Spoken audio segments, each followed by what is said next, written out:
Good morning, everyone. I'm Shadows Pub, and welcome to Pimp Your Post Thursday, taking place in Steam at Ramble. For those who are new to the show, you'll see a message I'm going to drop into the channel with instructions for an emoji you use to enter the queue. When I see the emoji, I will add you to the queue list and put another emoji by yours. If you want to see where you are in the queue, you'll need to visit the DLive link that will be part of the message. When your turn is called, you'll drop your link in the text chat and come on to voice to tell us about your post. If you're unable to use voice, you must have text ready to copy-paste into the text channel when you drop your link. And we've added one other thing this morning. Artemis, you might want to go to push to talk. Oops. Oh, sorry. Sorry. We've added one more thing this morning. We are now going to have a giveaway or two, maybe three during the show. And that is running in the channel that says PYPT Prize. So if you go in there and click on the emoji, then you're entered into the one that is running right now. The emoji that's under the giveaway thingy. Yeah. And why is I'm not seeing our feed here yet? Hello, wake up. I was just going to go look. It takes a minute usually, but I was going to go look and see if I can see. Okay. I'm now Wow. seeing it. Everything seems to be have changed now. We The normally emoji using that's under the the normal giveaway thingy. SteamLive.net before for checking the queue. Now when I make use of DLive. This is very lovely. Our feed here yet. Hello, wake up. I was just going to go look. It takes a minute usually, but I was going to go look and see if I can. Okay, the queue will be available there. It looks as though we're now running. I just changed the screen, and I haven't entered anybody in the queue yet. You can tell I'm still catching up. Yeah, so, it's about 10 seconds behind or more. The nerve of it. I know. So while I'm doing a bit of catching up on the entering the queue, you guys can do your entries into the giveaway in the prize channel. So in about an hour, the giveaway will run out, and two people will win a Steam Basic Income. If you're not in the channel, the voice channel, and you don't answer when I call that you've won because you're idling, then you don't win it. It goes into a special draw at the end of the show. So you need to be here and you need to be present. I think I may have covered the bases there. Oh, and if you have the feed, make sure you mute it. Yeah, I made that mistake. Yeah. I'm thinking, I already heard this. Hey, Damien. It looks good, though, Shadow. So far, so good. I just need to get my flow going again. And Dream Steve, you go ahead and start up while I'm just finishing off putting the last few in. Okay. This is just a fun post because I am officially finished writing Fireflies. And I don't know why the poop emoji comes up. It drives me crazy when the poop emoji comes up. But you guys have seen the Fireflies, picture enough to know what goes there. So I put a call out to my sweet subscribers. And thank you, Katrina. Yes, I finished it, was it yesterday? Yeah, I finished it yesterday. I was just determined that I wanted to get it all out. So I wrote 5 chapters yesterday. And then I thank you, Petra. And then thank you, Kitty Girl. And so basically, I'm all caught up. So I don't have the pressure of having, people waiting for it and me feeling like, oh my gosh, I have to get it out. So now that it's done, I figured it might be fun to do an early release of a chapter, especially now since we're getting to the end and people are starting to get very nervous about who's going to win. So as you can see, what AnCat Barbie put up there, there's, oh, gross. I don't know if it's going to be that gruesome, but we're getting down to where the different teams are definitely getting hyped up about who's going to win. So I put a little post out there and said, you tell me what team you're on and why. And if I get half of my sweet subscribers to reply to that, which is about 16 people, then I will do an early release. And if I don't get it, that's fine. I'll just release it on set. But it's getting really fun, and I'm really enjoying it. There's been a few select people who have actually read the whole thing because I needed to get some feedback on how it would play out. And it's been mixed. It's been mixed. So some are absolutely thrilled and some are not so thrilled. So anyway, that's it for me. The end. Okay. Well done. I didn't get you up on the screen because I was still entering the queue, but we knew you were presenting. All right. Yeah, I'm AnCat, okay. Thank you. you are next. Yeah, I'm pimping a comment because I'm totally gonna pander for upvotes on a comment just to beat Team Derek on that same post. Go upvote my Team Talia and Bird comment so that Bluefin Studios and Team Derek do not win. Do not let the dark side win. Okay, Well, I'm done. this is different. We're pimping a contest. Or we're pimping a comment. This is different. Okay, I'm pimping that comment, but I'll do a serious post with my next one.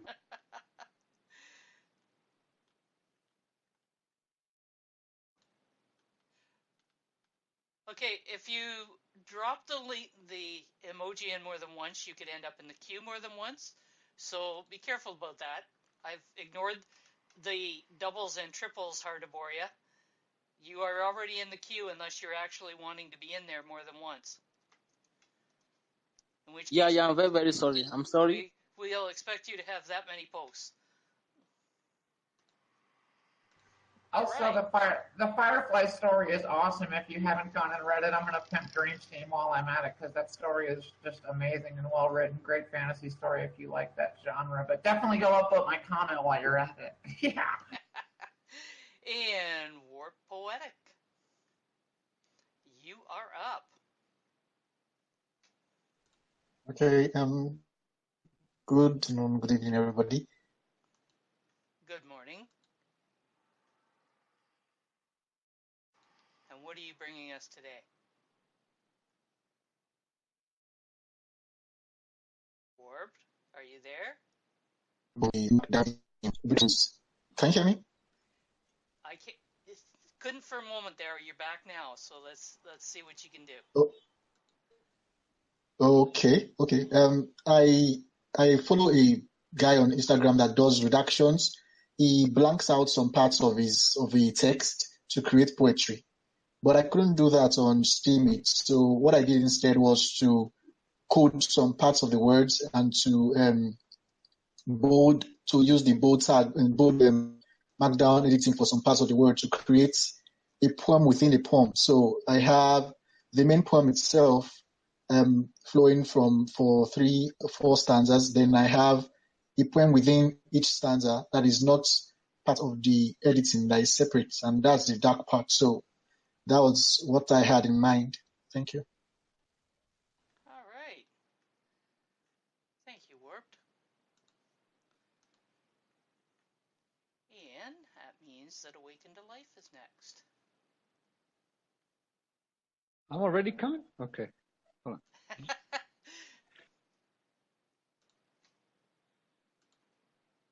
Get in the link. Just a second. Okay. We can give you a moment or two. Well, you already heard about this post, so.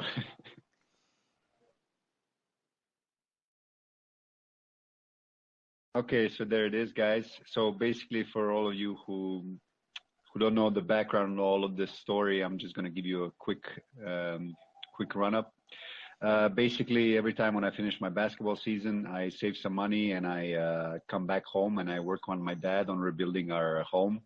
That's been ravaged by war 23 years ago, Croatia, Serbia war, whatever, Yugoslavian war. And basically this year we took on a big project of rebuilding our bathroom, which is a 40-year-old bathroom that we had to completely change everything. I mean, the plumbing, the new walls, the new tiles, everything basically was new. So this is a part 4 of it, and I'm trying to be as detailed as possible on how everything went. I have, I don't know, 200 pictures that I'm scrolling through, and I'm just trying to take you on the journey of rebuilding this bathroom with me. And I'm actually finished now, and I'm just sharing the posts now and how it all went. And basically in the post, it shows you everything in detail, how to do tiles. And I'm a complete amateur in all of this. This is the first time in my life I'm doing something like this. So it was a big learning experience for me, and it took a lot of patience and hard work to complete, but I am very pleased how it all finished. Anyway, you're gonna see part of us in there. I added some jokes in there. I hope you're gonna laugh at them or laugh at me like in that comedy show from Kevin Hart, Laugh at My Pain. Basically, you're gonna see some funny jokes in there, funny text. I hope, at least for me.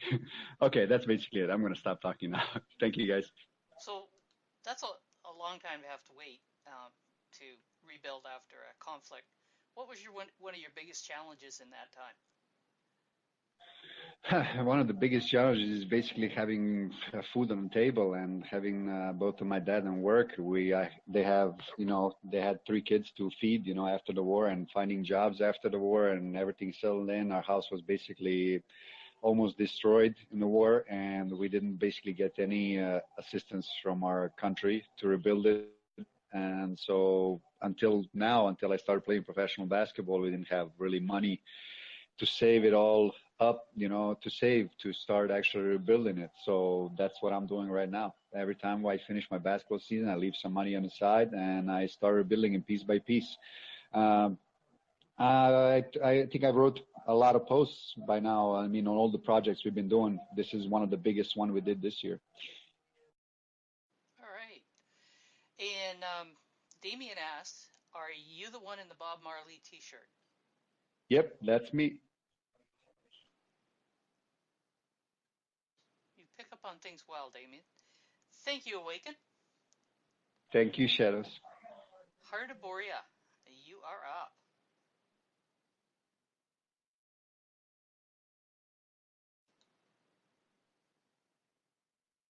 And there's this link. Yeah, hello. Good morning, everyone. Good morning. My post is, yeah, thank you. My post is just about mathematics. So I just have the plan of bringing my mathematical knowledge on SteamMate platform. So the fact is that I just want to teach mathematics on SteamMate because I've learned a lot of students, a lot of people do run away from mathematics when it comes to, just involving others that has to do with calculations. Now today I'm just going to explain the concept of quadratic equation. So I decided to use that as a starting point. So quadratic equation is just any expression that has to do with you solving any equation, you having 2 answers. So your number of answers depends on the power of the value of the leading coefficient, that's x. So if you read through my post, I was just speaking about the quadratic formula, the way the quadratic formula was discovered. And even though some people do call the quadratic formula the almighty formula, which is very, very funny, something very, very funny, because people find the quadratic formula to be the almighty formula, which is not supposed to be so. So then I had to make a little explanation. I had to make the history of how the...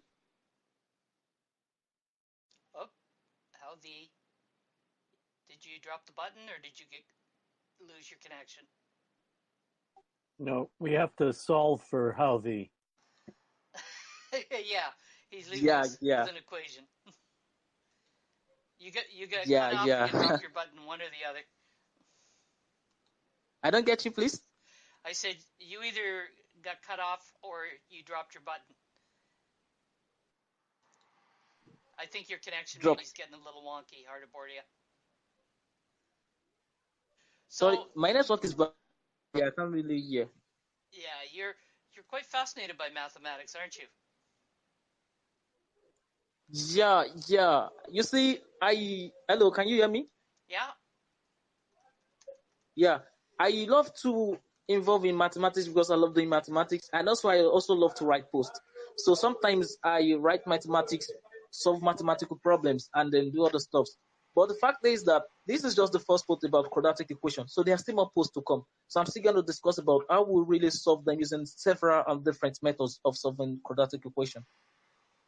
Okay. Thank you, hard aboard you. And Sephora, Yeah, you're welcome. Thank you very much. you are up next. Hello, everybody. Hello. It's been a while. So this is it's a simple little post. It's one that I'd had kind of hanging in the wings for a little while. As much as I love raindrops, which I'm sure I've shared with you guys before, I'm also pretty enamored with dandelion puffs. And so this is just a little bit of it's kind of a nostalgic run through what dandelion puffs represent for me and how macro photography allows me to kind of intimate views and to kind of crawl inside dandelion puffs in the way the little girl could only imagine. So trying to draw all of you guys into those magical little worlds as well, and hopefully spark a little bit of your own childhood nostalgia, because I think that few things are as universal as that, blowing your wishes into a dandelion puff and sending them off on the wind and hoping they land somewhere magical. And so yeah, it's a basic little lighthearted post for y'all. This macro photography applied to the dandelion really puts it, it's almost like looking at a different world. It is. There's something when you're sort of inside it, it's like this, it's almost like astronomy or something. But yeah, they're kind of alien when you really go into to see how all the little seeds attach and how delicate the attachments are. But every time I look at those, they remind me of little, like the ballerina shoes, like the point shoes. To me, there's something so beautifully poetic about the dandelion puff. It really is like another world. I mean, there's so much more, so much we don't even understand about the plant life and how they're all connected and stuff like that. It's amazing. And pictures actually are brilliant, amazing. I'm watching them. Great job. Thank you. Those are actually all taken with my iPhone and a little awesome little tool called an Olo Clip. So I've got like 3 different magnifications macro. And I can actually get much, much closer and much more intimate with my iPhone than I can with the gear that I spent thousands of dollars on. So people are usually surprised when they learn that. But yeah, those are all from an iPhone. When you look at some of the shapes that are in that, when you go in macro like that, it really does show you where some of the geometric shapes that we use in everyday life come from. Oh yeah, those patterns, the geometries and the maths, what a nice little segue after. Good connection. They're everywhere. They really are everywhere. And especially when you start looking, if you just go and like spend time in like 1 square foot of your yard, it's amazing when you're looking at things at that sort of magnification, how much you find. And really those geometries and those patterns are everywhere at the smallest little level. And there's so much going on. There's these very busy little universes. And so I encourage anyone to pause when you walk from your door to your car or wherever it is, to take a little time and go into those magical little worlds. Be childlike. Rose Patch would like to get that device for her phone. And what has Damien done? Diamond seeds explodes into the promise of wishes and new life. He's doing that unintended poetry thing, aren't you, Damien? So for anyone who really wants to know, I always link to Oloclip in the post itself, at the bottom where I explain, what I always give information about, when it's my pro stuff, exposure and lens and all that. So there, down there, it gives a link to the Oloclip site. So you can get yourself one too. Nice. Thank you, Zipporah. Thank y'all. It's been a while. Nice to hear your voices. And good to see you. And Bluefin Likewise. Studio, you are up. How's everybody doing today? Well, we seem to be here in one piece. Well, One Piece is awesome. Yeah. And make enough pancakes for all of us, AMCAP. I have recently taken a trip up to New Hampshire. I'm in the Boston area, and I just drove up to New Hampshire and dropped off my daughter at her summer job. She works at a camp up there. And it's going from this different world, this major city, to a really rural part of the country. And it's fascinating to me when I'm driving. I see all of these tidbits of sort of classic Americana and our past and our history on the roadsides. And I've never really stopped. And I've always been in a hurry to get there and drop her off and get back, do the drive in one day. And it's 90 minutes up and 90 minutes back. Only this past time, I actually took about 3 hours to get home because I kept stopping at something that was interesting and just take the camera out and shoot. So my post is about some of one of the things I found. I'm just going to drop these on occasion, these different found bits of sort of our past history, and drop them in posts. And that's what this post is. I've seen a few of those around our countryside, but I've never seen that shade of rust. Usually it's darker. Yeah, it was really, and it could have been that it was a beautiful, bright, sunny day and high noonish, so really the peak sunlight. But it was really this orangey, just vibrant color, like a deep saturated orange kind of. That was really cool. I mean, usually it's that dingy brown that you see, but it was nice. Yeah. That looks pretty cool. Yeah, it was fun. Thank you, Bluefin. And thank you for having us. I love all of us. Yes. Well, it's nice to be had. This could go south real quick. Katrina, you are up. Okay, thank you.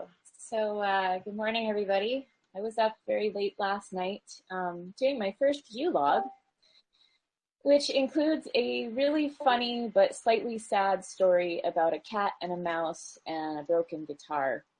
And I'll tell you a little bit of the story because it's ridiculous. So last winter, there was this mouse that got in, and my cat chased it around, and I found it cornered, and the cat wasn't killing it. It had blinded it on one side, but it wasn't killing it, and I finally caught the mouse and let it outside because I felt bad for it. But then the mouse got back in my house 2 days ago. Same mouse, because it's still got, it's blind on one side. One of its eyes is, really big now. The other one's not working.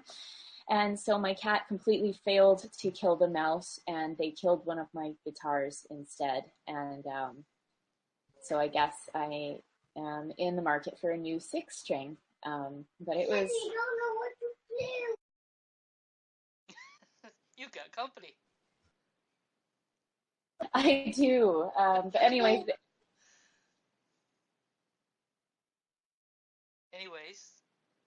You dropped. I think it was a child interrupting, not so much dropped out. Yeah, probably. Yes, there is a child telling me he's pretending to be a kitty and he doesn't know what to play with. So anyway... I gather there's not a mouse available. Yeah, I actually let the mouse go again because I didn't have the heart to kill him, and I finally caught him, and my cat hasn't killed him. So yeah, the one-eyed Willie, the mouse, is still alive somewhere. And we'll probably be back for another visit. Yeah, we did let the cat out right away, so hopefully he'll do him outside. Yeah, where the little one isn't watching. All right. Thank you, Katrina.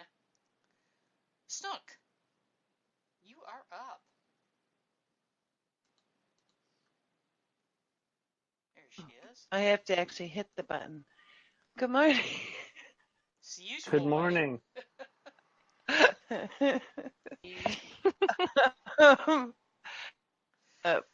The voting post for round 7.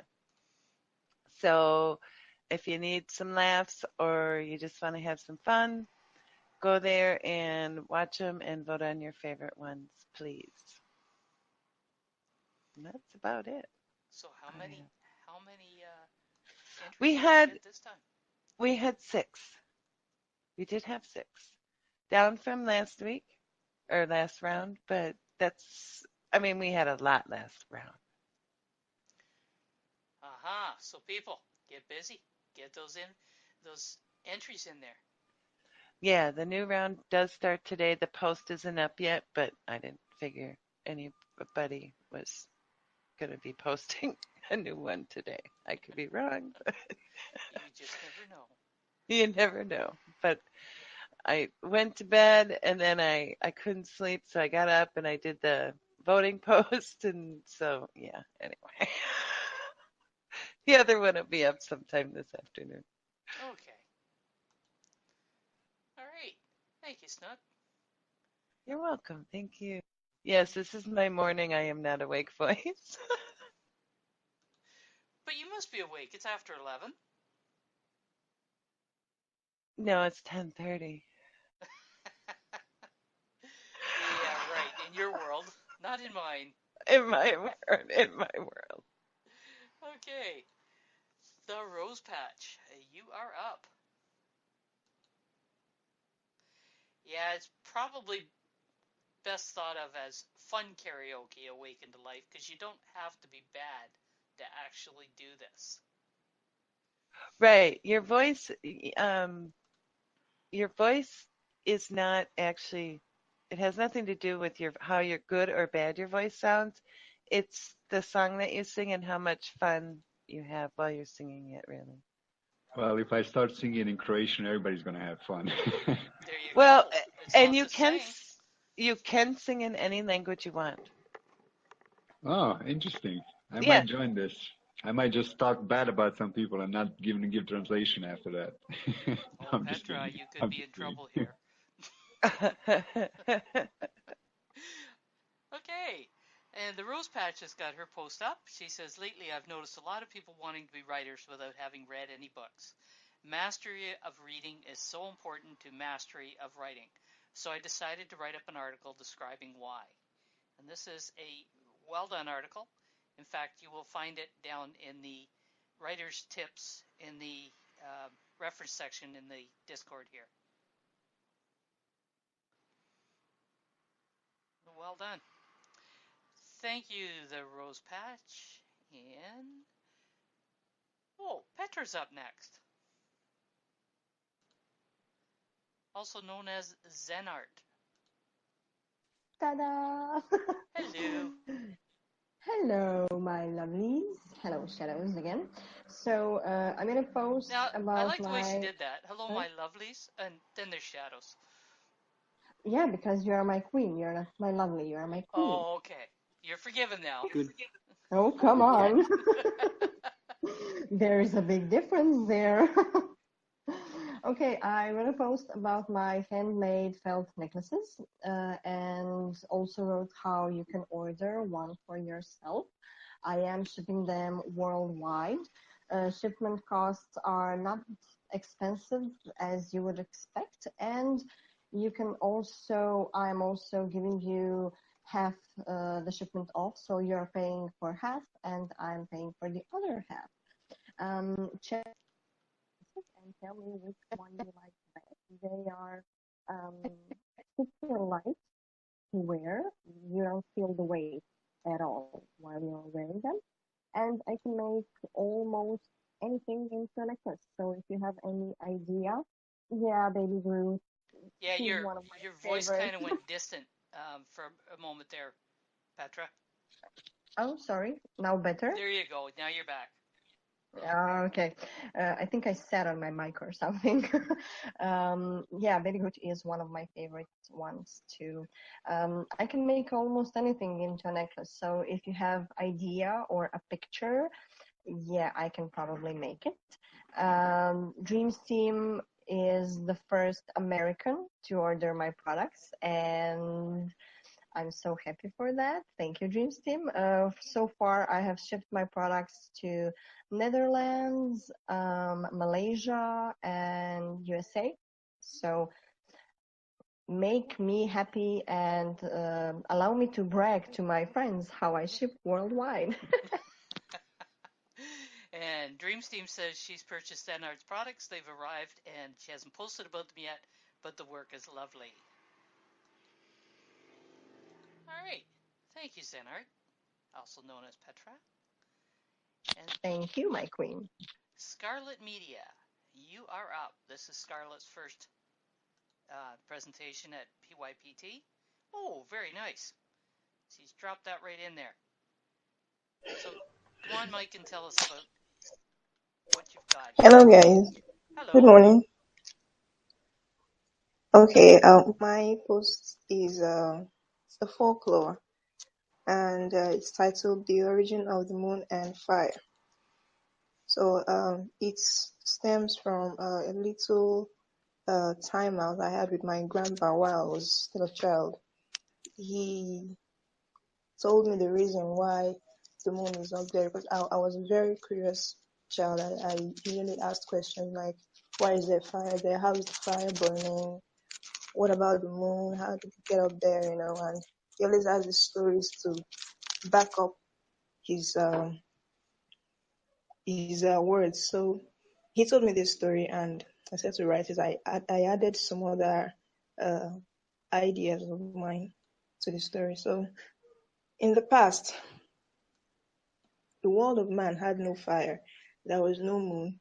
So the night was as dark as anything. So back then, everyone feared the dark. There was fear in the heart of men when it comes to the night. Nobody could go out. All the things we could do today at night, we couldn't do them then. So there is this great man. His name is Okamong. He took upon himself to go on an adventure into hell. So according to the story, hell is a place on earth. It's not like we have it today, like it's beneath the earth. It's like after the boundary, like there's a boundary between earth and hell. So Okamong traveled into hell to retrieve the moon fruits and also an ember from hell. So when he got this, he of course experienced challenges on his way to and from hell, but he was able to conquer them. Though he didn't live to tell the tale.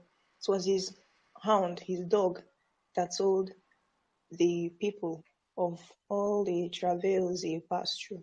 So the dog ended up bringing back the ember, while Okamon, before he passed away in the boundary between hell and earth, he threw the moon fruits up into the air, and it stuck Scarlet, to the sky. I'm going to interrupt you. Don't tell the whole story. They won't have any go and read it.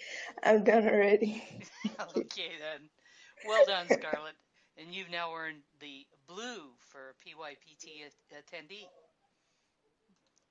Oh, and she got a Curie. Nicely done. Thank you. Well done. Thank you. Okay, DBZ, you are up, and he's ready. And is he on mic today? I am. Can you hear me okay? We can hear you. Excellent. So this is my first entry into the comedy open mic night. It's called 23 Circus Midgets All in a Row. And it's going to be a comic series based on 23 time-traveling circus midgets. All in that one bug? Yep. Yep. Have That's you ever her. been to a circus? You can get like 80 clowns in that beetle right there. Exactly. In the old-fashioned car, as my niece used to call it. Love the VW Beetle. Yeah, it really made me feel young the day that she saw one. Of course, she was just a little tyke, and she looks at me and she goes, "Look at that old-fashioned car." And I looked around and went, "That's not so old-fashioned to me."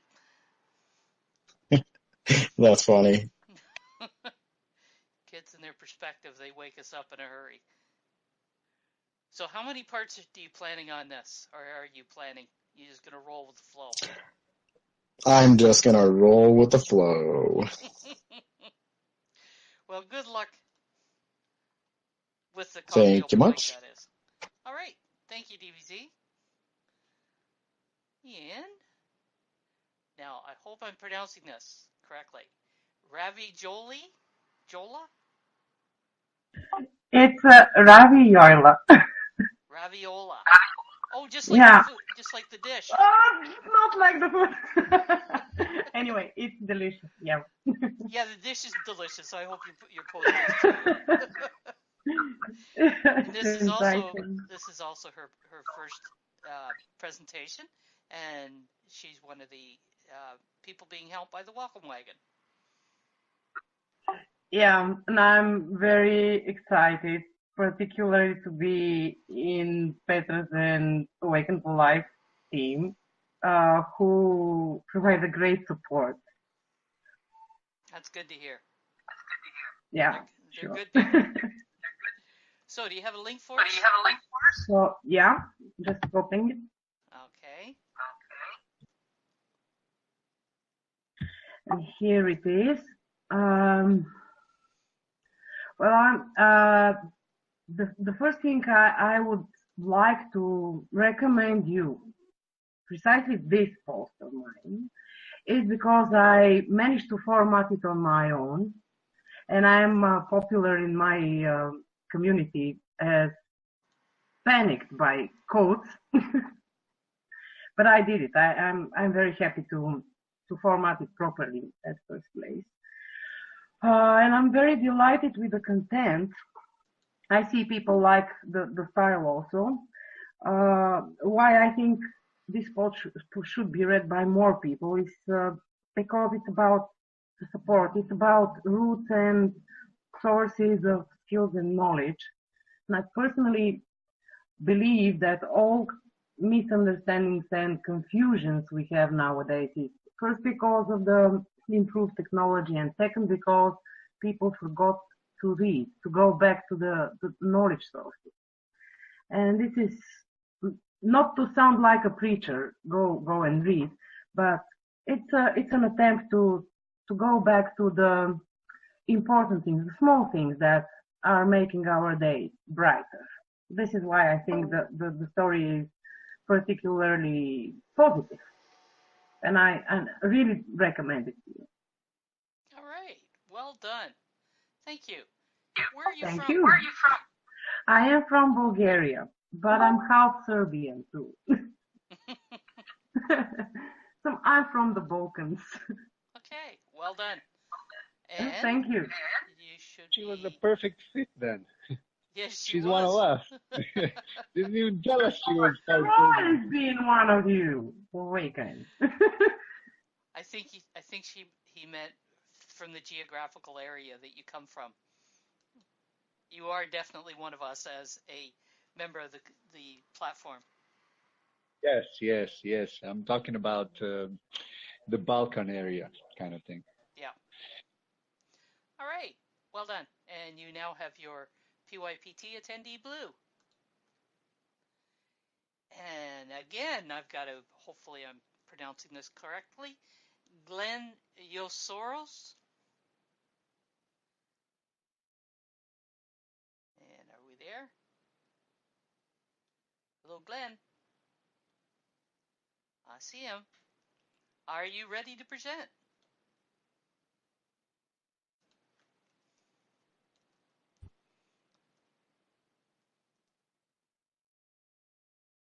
And I'm not hearing anything yet. He's typing. Okay, hopefully that's a link.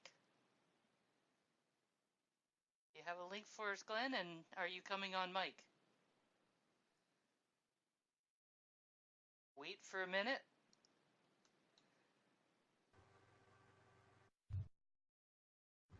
That's not how this works. Nope. I'll say it.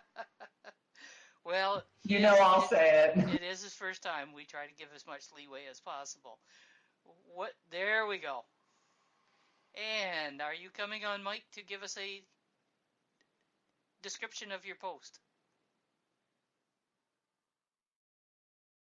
You're unmuted, so you should be able to. Are you set up for push to talk? Am I mistaken, and he just disappeared out of the voice chat? No, I just dropped out of voice. Well, it may be his mic. He's maybe, hopefully, coming right back. Yeah. Give him a moment. Or he got scared. Well, that's possible too. He doesn't realize I may have to reach out and jerk him back in. That sounds so nice. I might have to reach out and jerk him back in. Yeah, we need you back in voice, Glenn. So gentle and sweet. Yeah, there we go. Well, he didn't hear me say it. It's okay. We know the truth. He's typing. He's typing. He's still there. He hasn't run away. Yet. And let's see what he's saying. And hopefully he's not going to type a whole lot. Come on back into voice, Glenn. We need you. Okay, please. I can't push to talk. Okay, can somebody give him a hand setting up for push to talk, and then we'll give him another try at it. Go ahead, Damien. Hey, Shadows, how's it going? Hello from London. I'm down here for a few days. We have extra listeners this morning? We don't, unfortunately, because they're watching the football at the moment. But I'm gonna, once the football's finished, I'm probably gonna unplug so they can listen, and you can give them a bit of a shout out. But that means ANCAP and well, whoever else I can think of. You better be on your best behaviour. That's all I'm saying. What the hell? ANCAP on your best behavior. Yeah, it's a lot to ask for, I know. I like that. Oh, I love you, ANCAP. Anyway, let me just quickly check my post in. So this is two things. This is both a post and also an open invitation for everybody to come along and get involved, really. I'm not sure how many of you have been involved in writing workshops, but the traditional style is that you take copies of the piece you've written and you take them along to the workshop. Everybody scores all over your work and hands them back to you, and that's you done, basically. A chap called John Schultz from Columbia University, Chicago, came up with a different method of workshopping. And it's more interactive, it's more social, and it's a lot more nurturing. And the way this one works is the writer brings their piece to the workshop. Someone else reads that work back to the writer so they can hear, all of the catches and all of the stumbles within it. And then everybody gets a chance to feed back to the writer, and the writer remains silent throughout this entire process. Now, we've just started doing these at the writer's block. If Kitty Girl, if you could whack in the link for that would be amazing. There we go. Look, how quick was that? The first one went quite well. It was a very good test run, and the people who were there, I think, got quite a bit from it. Yeah, how does she do that? It's like psychic Discord link delivery. And so just let me bring up my calendar. The next one will be not this Saturday, but the Saturday after that, Saturday the 30th of June at 8 p.m. GMT. And if you'd like to come along and get involved, honestly, it's a fantastic way of workshopping. And once you've given it a try once, you'll definitely be back for more. So I'd like to invite everybody along to that. we've had a request to not do it on Saturday. And part of the reason behind that is that there's a very long meeting in the Steam Gigs Discord on Saturdays, and some of the people from there might wish to join in, like Snook. And Stairway to Heaven says he's not from Chicago. That's okay. That's not required. So if we might want to consider, yes, Glenn, we're going to bring you back in once you've got that your push to talk sorted out. And Well, I mean, I think the thing is to work. What I'll try and do is work out another time over the next week. I mean, we could hold them at sort of alternating times as well. People have suggested some kind of more overnight for in terms of GMT for people in different places around the world. I mean, I'm happy to be at all of them. But yeah, I mean, so I think then what to do is to come back next week, and almost certainly I'll announce it on PYPT. Sounds like a plan. Of course, Shallows, you were at the first one. Yes, I was. I did show up, and it was interesting. I didn't actually. Well, I guess I participated a bit. I did do some input. Not much. You did. You fed back on some pieces. Yeah, I did. But yeah, there was some interesting feedback and some comments about the fact that when you have something in writing and it's on the screen or it's on a piece of paper and you're just reading it in your mind, you don't hear it the same way as when you hear somebody actually saying it. Yeah, and that really is the important thing, because to hear your own words read back to you, I think brings you to the closest to the text that you can be, really, because when you're reading in your head, especially when you're reading your own work, there's so many things you can look over and just not see. Whenever I'm asked to give a talk somewhere, I always write my speech out ahead of time, and I always make sure that I have time to actually say it out loud. Thank God I live alone, and only the cats look at me like I'm an idiot. But I do find a big difference when I read it out loud to what it is when I'm reading it on the page.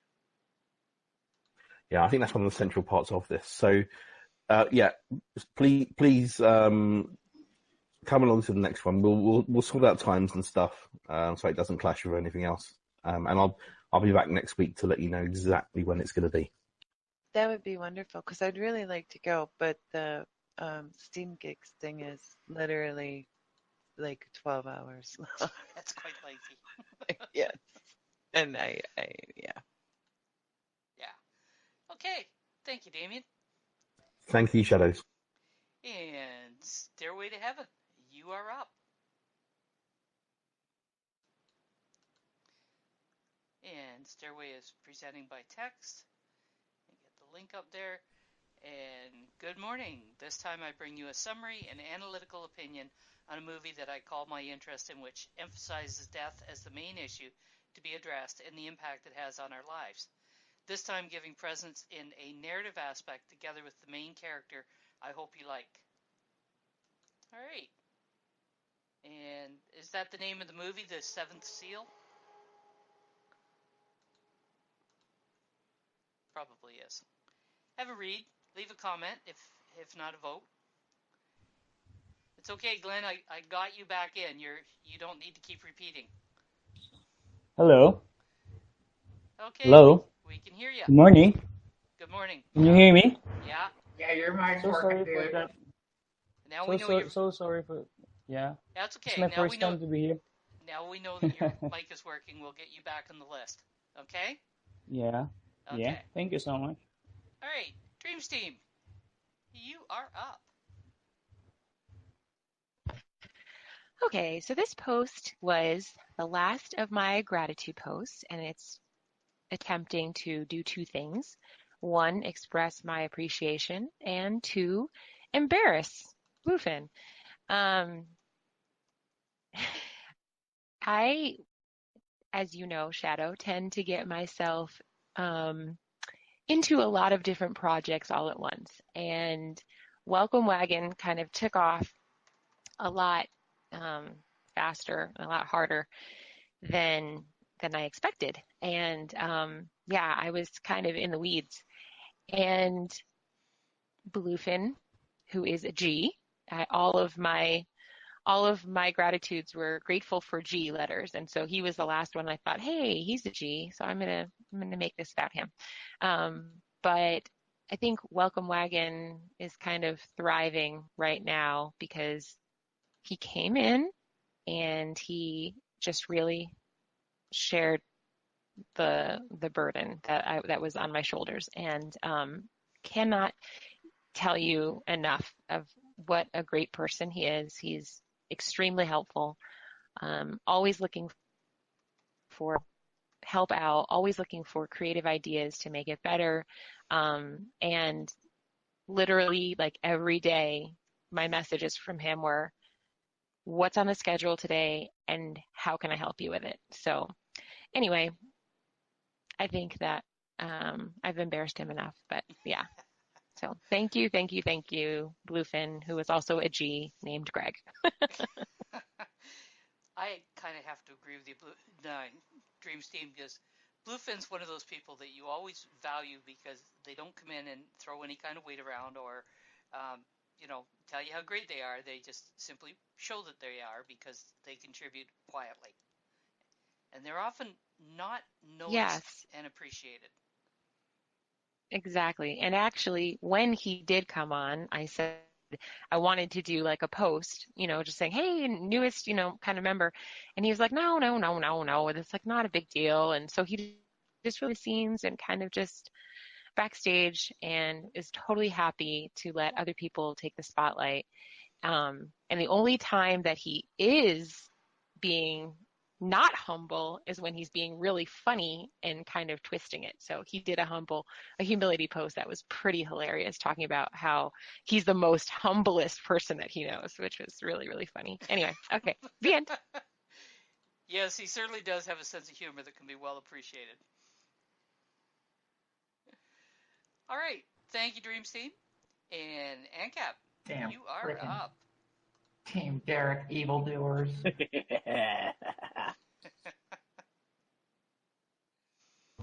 So, okay, I'm putting food porn. It definitely needs to put a picture there. Thank you. I'm putting food porn for this one because, all right, I'm so humble too. I know. Speaking of humility, I make some of the best lasagna in the world, and your grandmother will agree if she ever tries it. I make better lasagna than your grandmother. And so I made one last night. It's got a bunch of peppers and spices, and put a few YouTube videos up this morning of my process. I don't really have a recipe, but yeah, I was saying earlier I want to give a shout out to Sergeant Dan because I put two like crazy world-class hot sauces in it, and one of them Sergeant Dan found me at just some random shop in Leesburg, Virginia, and was like, "This looks like ANCAP Barbie," that sent it to me. So yeah, and it was freaking amazing. But there's the process, and I don't really have a recipe or anything. So if your grandma wants my recipe, too bad she can't have it. Whose grandma are we talking about? Just everybody's grandma, makes all the best food, except for, exactly. Awaken to Life gets it. Everybody's grandma. I don't know. I know some grandmas are pretty bad cooks. But just thought I'd check. Well, you still have to eat it, even if it's bad. And you got to pretend you like it. That's the worst. Yeah, everybody wants to have the grandmother that makes a really good dish because you got to choke it down anyways. And then you eat one plate, and you turn your head, and she puts in, before you see it, she puts in another plate, and you're like, oh, man. I would always feed it to the dog when, if they would give me food like that. And I had the thing growing up where my mom would boil and butter Brussels sprouts, and I love roasted Brussels sprouts, but I can't stand them boiled, and my mom used to just, fill the whole freaking plate. And my dog isn't going to eat Brussels sprouts. So I was pretty much shit on having to eat Brussels sprouts growing up. Yeah, I think everybody's got at least one or two foods that they're kind of going, yeah, we didn't like the way that was prepared. And either won't eat it anymore, or they will only have it the way they like it. That and gefilte fish, I can't fuck. Battle Axe will tell you, I can't fuck with the gefilte fish. I'm sorry. I'm a bad Jew, I know. Zipporah's dog will eat them raw. There you go. And Bluefin says, whatever you do when Dr. Lecter offers you a serving of his grandma's lasagna, refuse. Good plan. Our dog will eat anything, even the spines on the kale. The middle part. She'll eat anything. Have you Give got her a Brussels dog or a sprouts. garbage disposal? Oh, she's both. She's the compost. When she's not here, I feel like I'm wasting all the bits that normally go in the compost. If she's here, they go in her mouth. DBZ says, Well, I wish my dog would do that. I wish my dog would eat. I mean, if I doctor him up enough with enough spices, he'll kind of reluctantly eat vegetables. But nah, he knows it's that's green stuff. And I'll get a salad, and he'll literally lick off all the salad dressing and just then spit out all the vegetables. Brad. I think it's why Susha is her name. She's 10 years old, but she looks like she's 3. And I think it's because she gets a lot of fiber. All right, then. Thank you, NCAP. Tosove, you are up. Hello, everybody. Can you hear me? We can. Yeah, there is my link to this post, and thankfully it was included by Shadow in Steam Ramble. Actually, I'm not feeling well from 2 days, so I don't need much of work. I have a bad throat, so please bear with me. So this post is as usual. I have my photographs out there from my native place. So I try to click the best shots of the nature, and I try to, so that the people who haven't visited this place get an idea how this looks out here. Yeah, he's done some really excellent shots in there. And yeah, thank you so much. The colors are really good on some of those shots. They're really well worth having a look at and reading the article. Thank you, Tom. I hope you. Thank you so much. Feeling better soon. Yeah. Thank you so much. It's always nice to be here. All right, Artemis, you are up. Hello, everybody. This is about the Ultimate Crochet Contest, which is held by Anj Kara and Foxy Spirit, and it runs every 2 weeks for 2 weeks. So if you're a closet crocheter, come out of the shadows and join this contest. It's a lot of fun. So this is the crochet contest that you helped sponsor, is it not? Yeah. And they started, a month and a half ago, I think? And they've been bringing a lot of fiber artists out of the shadows and into the open, and it's just a lot of fun. And they really come up with some amazing pieces that they showcase, and the winners are always excellent. Good stuff. It's always good to bring forward little noticed work. Okay. Thank you, Artemis. And High Speed, you're up.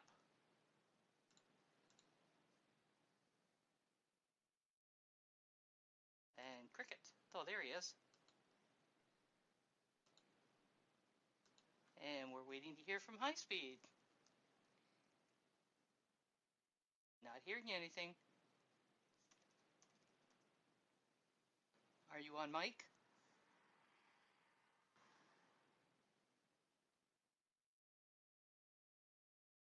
Hello? Where are you? His mic's not working. High Speed, you want to try logging out of voice and coming back in? Yeah, that might do it.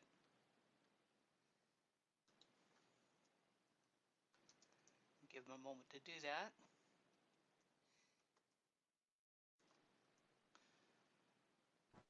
If it's actually your mic is whacked, then type up a text description of your post real quick. Yeah, he'll have to come back around and with the write-up. Okay, No, we're getting your link, dude. You don't have to keep dropping it. We're getting your link. It's just if your mic's not working, you gotta do a text description with it. Yeah, he's written one thing here, and I guess that's what we'll have to use. This is my app, which has been made free of beneficiaries now and easy for all users to use. Okay. And thank you, High Speed. And Snook, you're up. Okay, I'm not sure which one to do, but I'm going to do this one first.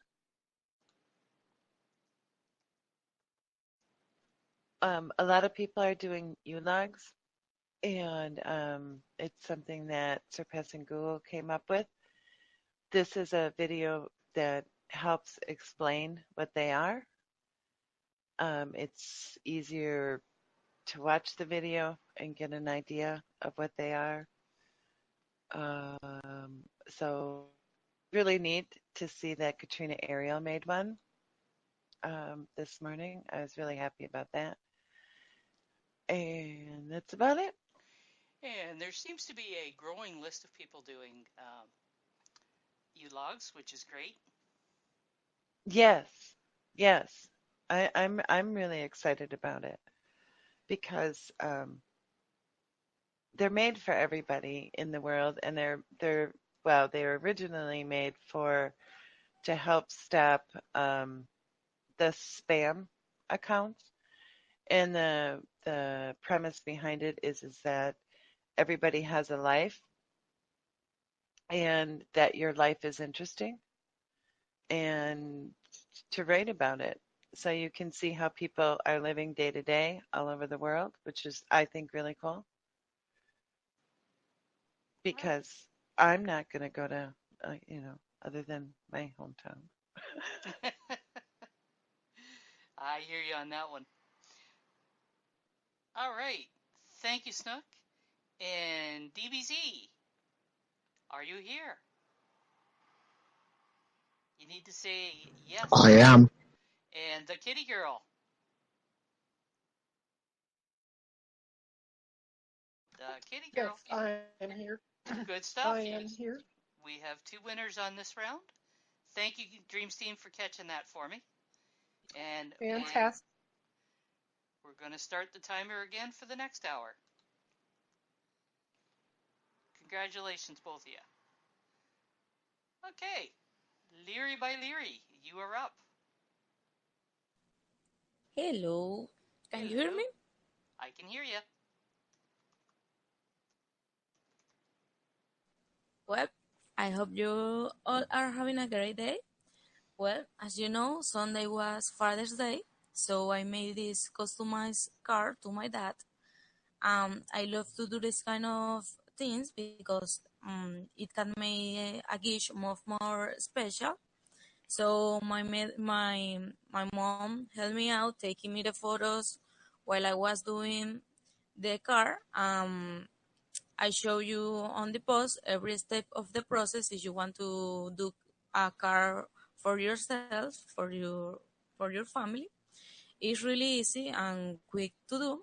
This one says in Spanish, soy tu fan número uno. The translation is, I'm your number one fan, because my father always tell the most awful jokes and nobody laugh about it. I'm the only one who laugh because I'm as silly and goofy as he. So I always say that I'm his number one fan and the only fan he has. So I hope you like it. I think that's all.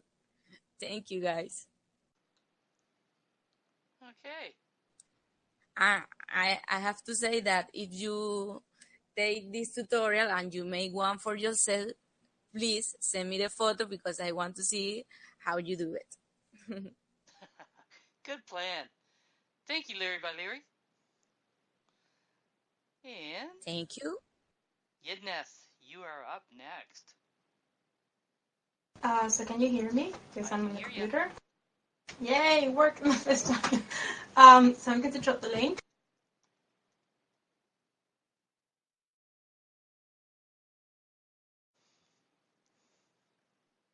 There.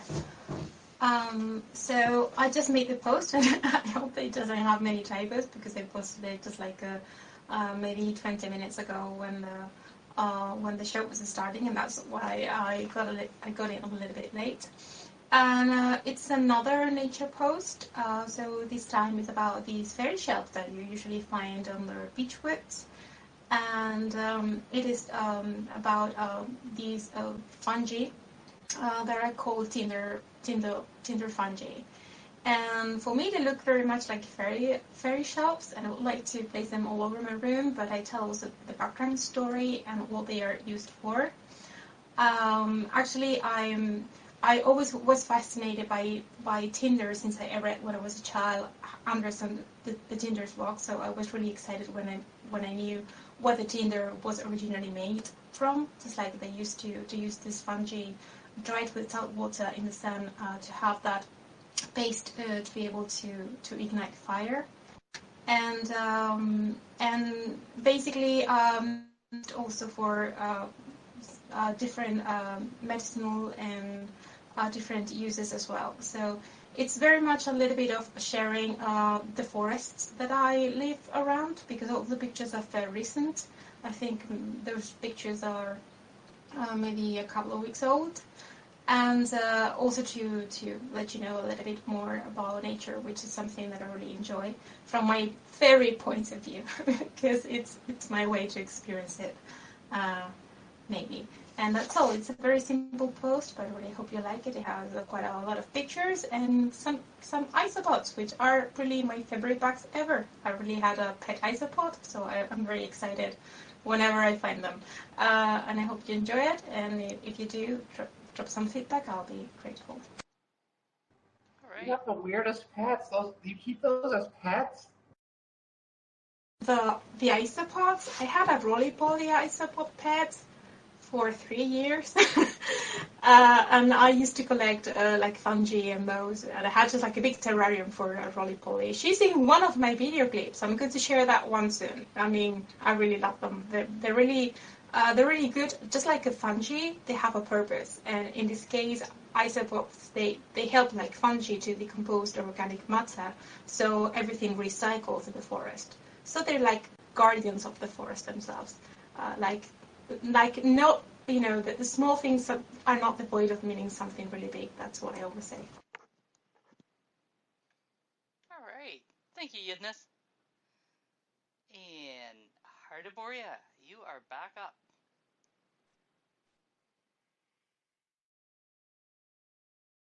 And do we see him typing? Actually, we see several people typing. I don't see him typing though. Hardaboria, you are up. Hi, movement. There, I see him typing now. Where's your link, Hardaboria? Yeah, that's nice. But give us a link there, please. There we go. I'll post it in the chat. Hello, thank you. Yeah, good days, guys. Hello, everyone. Hi, present your post. Hello, Oh, he may be having trouble with his connection again. We can hear you, but we can hear you, but not right now. We're getting Yeah. Thank you. My network was very, very poor. My network is poor here. It's not really good. Okay. Actually, my post is just about my gratitude to Surpassing Google, the organizer of Steam gigs, and which wanted to post us as witness. Actually, I just want to show a great appreciation to him for his support and so many other activities he has been doing to support most of the ULOGers on Steemit platform. So I just had to write my post concerning the support he has done for everyone. But what really brought my gratitude was about there was a day I posted on something. So then I was just posting about one of my article, my attitude, actually my activity rather.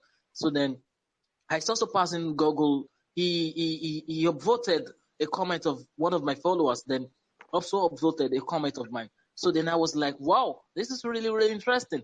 So I felt very, very happy that, wow, if people like this could just keep doing good things. So I just want to show a great gratitude because I'm very, very happy. So it's something it's something worth sharing. So I also appreciate this great platform, which is Pimp Your Post Thursdays. So these are one of the ways of helping everybody on Steemit, so that everybody becomes successful. So this is something I'm very, very happy of. I'm very, very proud of you guys. Thank you very much. I love you all. Thank you very much. Okay, thank you, Hardabordia. All right, Maverick Invictus, you are up. All right, thank you. There we go. Just right post my link. Okay, so last week was not really a good week for me. I was battling with some of the depression that I've been having, and one of the triggers there was because of the weather that we were having. It was raining for a whole 1 week ever since I came back to Manila, and it really put it made me feel so down. So I was doing a lot of these deep dream generating art that I've been doing, and so I what I would do is I would take a picture that I've taken and combine it with several different photos that I have, as well as an effect, and it came out with several different um, artistic pieces. So it was a way for me to be artistic, even if I don't have any artistic bone in my body. So I hope that you enjoy it. Well, Maverick, I'm going to disagree that you don't have an artistic bone in your body. In fact, as I'm looking at these pictures that you've been playing with, and they're beautiful, I think you should be joining us at the coffee chat on Mondays as well. The creatives chat. Okay. Sure, I will do that. Just the little picture that the thumbnail that pops up in Discord. I thought that was a photograph at first. Is that the original photograph, Maverick, the first one? Yes, that's the original photo. Okay. Yeah, and as you scroll, but as you the next scroll one, down, the oil painting. Yeah, he's utilized that photo to make other effects. Yeah, I see those too. I was just like, wow, that looks really realistic. Zipporah, on Mondays at 1 p.m. Eastern Daylight Time, Artemis North hosts a creatives coffee chat for about an hour, and it's here in the Ramble, except it's down in Fiverr Voice. Nice. All Good to creatives know. are welcome to join in. It's very relaxed. You don't have to have a post. You can have a photo of something you're working on. I think I'm a creative. I think that's safe to say. Oh, I think it qualifies. Maybe just slightly. All right. Thank you, Maverick. I lost track. Thank you as well. Okay. And who is up next? Katrina, you are up next. Okay, I lost track at the same time you lost track, but we both got it together, so that works. We got it back together. At least a little bit. So this is an entry for the Art of Music contest, and the last round just closed, and it's time for judging. I assume there'll be an announcement tomorrow or the next day. The Art of Music is a new music contest. If you haven't heard of it yet, that Killer Whale is doing, and that's an Alliance account. So Ingenuity is behind it. I think In the Now and a couple of other people are participating as judges. So this is, and Snook did a hilarious entry this week. But the 80s was the theme, and so I performed Holding Out for a Hero, and yeah, go check it out. All right. Thank you, Katrina. Anjay, that's the third time you've dropped the icon in. When I drop this on that, that means you're added to the list. So if you keep dropping the icon in, I'm going to expect to see that many posts available to present. All right. Okay, Thank you. sorry. And there's Katrina's. Yeah, what I'm kind of juggling things around, and I keep getting repeats. It's very difficult to keep up to and keep track of. All right, Deranged Visions. You are up. So this is my witness announcement post, and it just says basically that I have launched my witness server and outlines my vision as a witness here on the platform. And basically, my goals here are to, I guess, support communities. And the main one right now is like the photography community and creative communities. Like the main one right now is the Helpy community that I'm in. And I've also joined the Pay It Forward community. So, yeah, that's my witness thing. So if anybody has questions, you can ask me. Okay, so whoever just asked if he's got a block yet, according to steamian.info, not yet. Yeah, I'm still pretty low on the list, so I haven't got one yet. And my witness has only been running since Sunday night, I think is when I finished it. Yeah, you get that first block after a week or two and jump up like 120 spots just from that first block. There you go. You've been upvoted and re-steamed.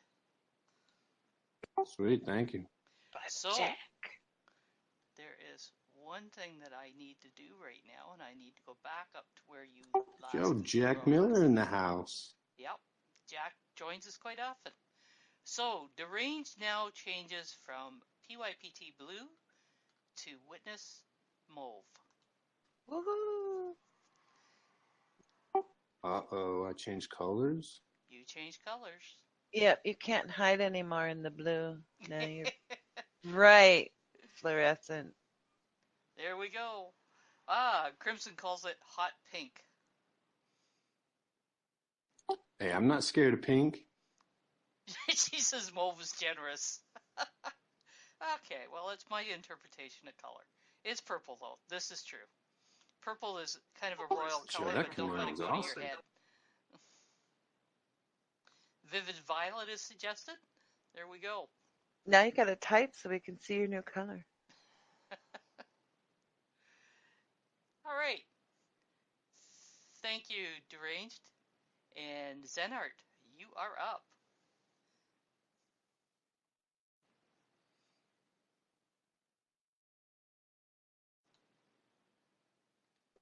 Hello again, my lovelies. After promoting my felt necklaces that everybody loves except Awaken, for my second post, I would love to share a bit more serious thing. It's still filled with my sarcastic kind of humor, but more serious than cute felt animals. The title is Are We Damaging Science with Our Egos? And it talks about some, well, in my opinion, weird people who respect only those scientists who make science complicated and boring.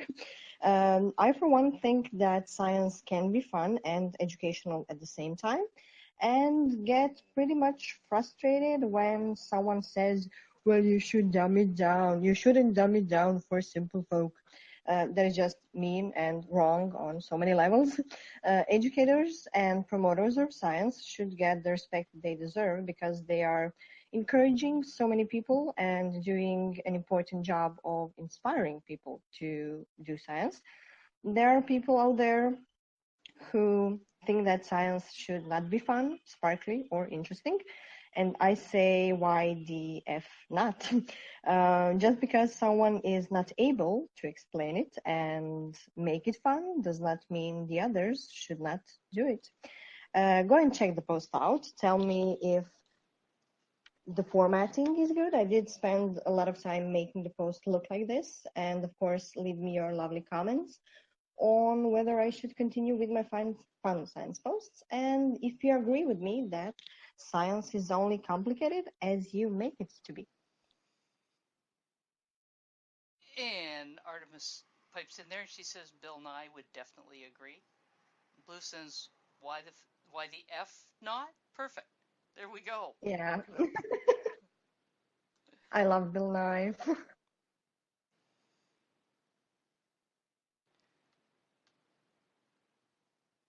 Okay. Well, that's something I always like, is somebody hopping in and wanting to be registered as a witness in the middle of PYPT that I have nothing else left to do. So we'll deal with that later. Okay. Thank you, Zenart. Thank you. Bluefin Studios. You are up. So I was reminded earlier, somebody had mentioned the humility posts, and also we were talking about briefly Welcome Wagon, and I was reminded of one of the other young newbies on Steemit that we are helping with Welcome Wagon, and he wrote a pretty cool post on humility, and not just humility, but finding that balance between your pride in what you do and your humility. And I thought it was worth a read. I think everybody should go take a little quick read and let him know your thoughts on that. All right. Yeah, it is a quick read, too. Good stuff. Thank you, Bluefin. Thank you. And let's see if I can get this one right. Ravigioli. How's that sound? Raviola. Ravioli. Yay! Close enough. But you can call her Maggie. I'm going to have You to can call her Maggie as well. Oh, Maggie. Maggie's much easier. You are up. You.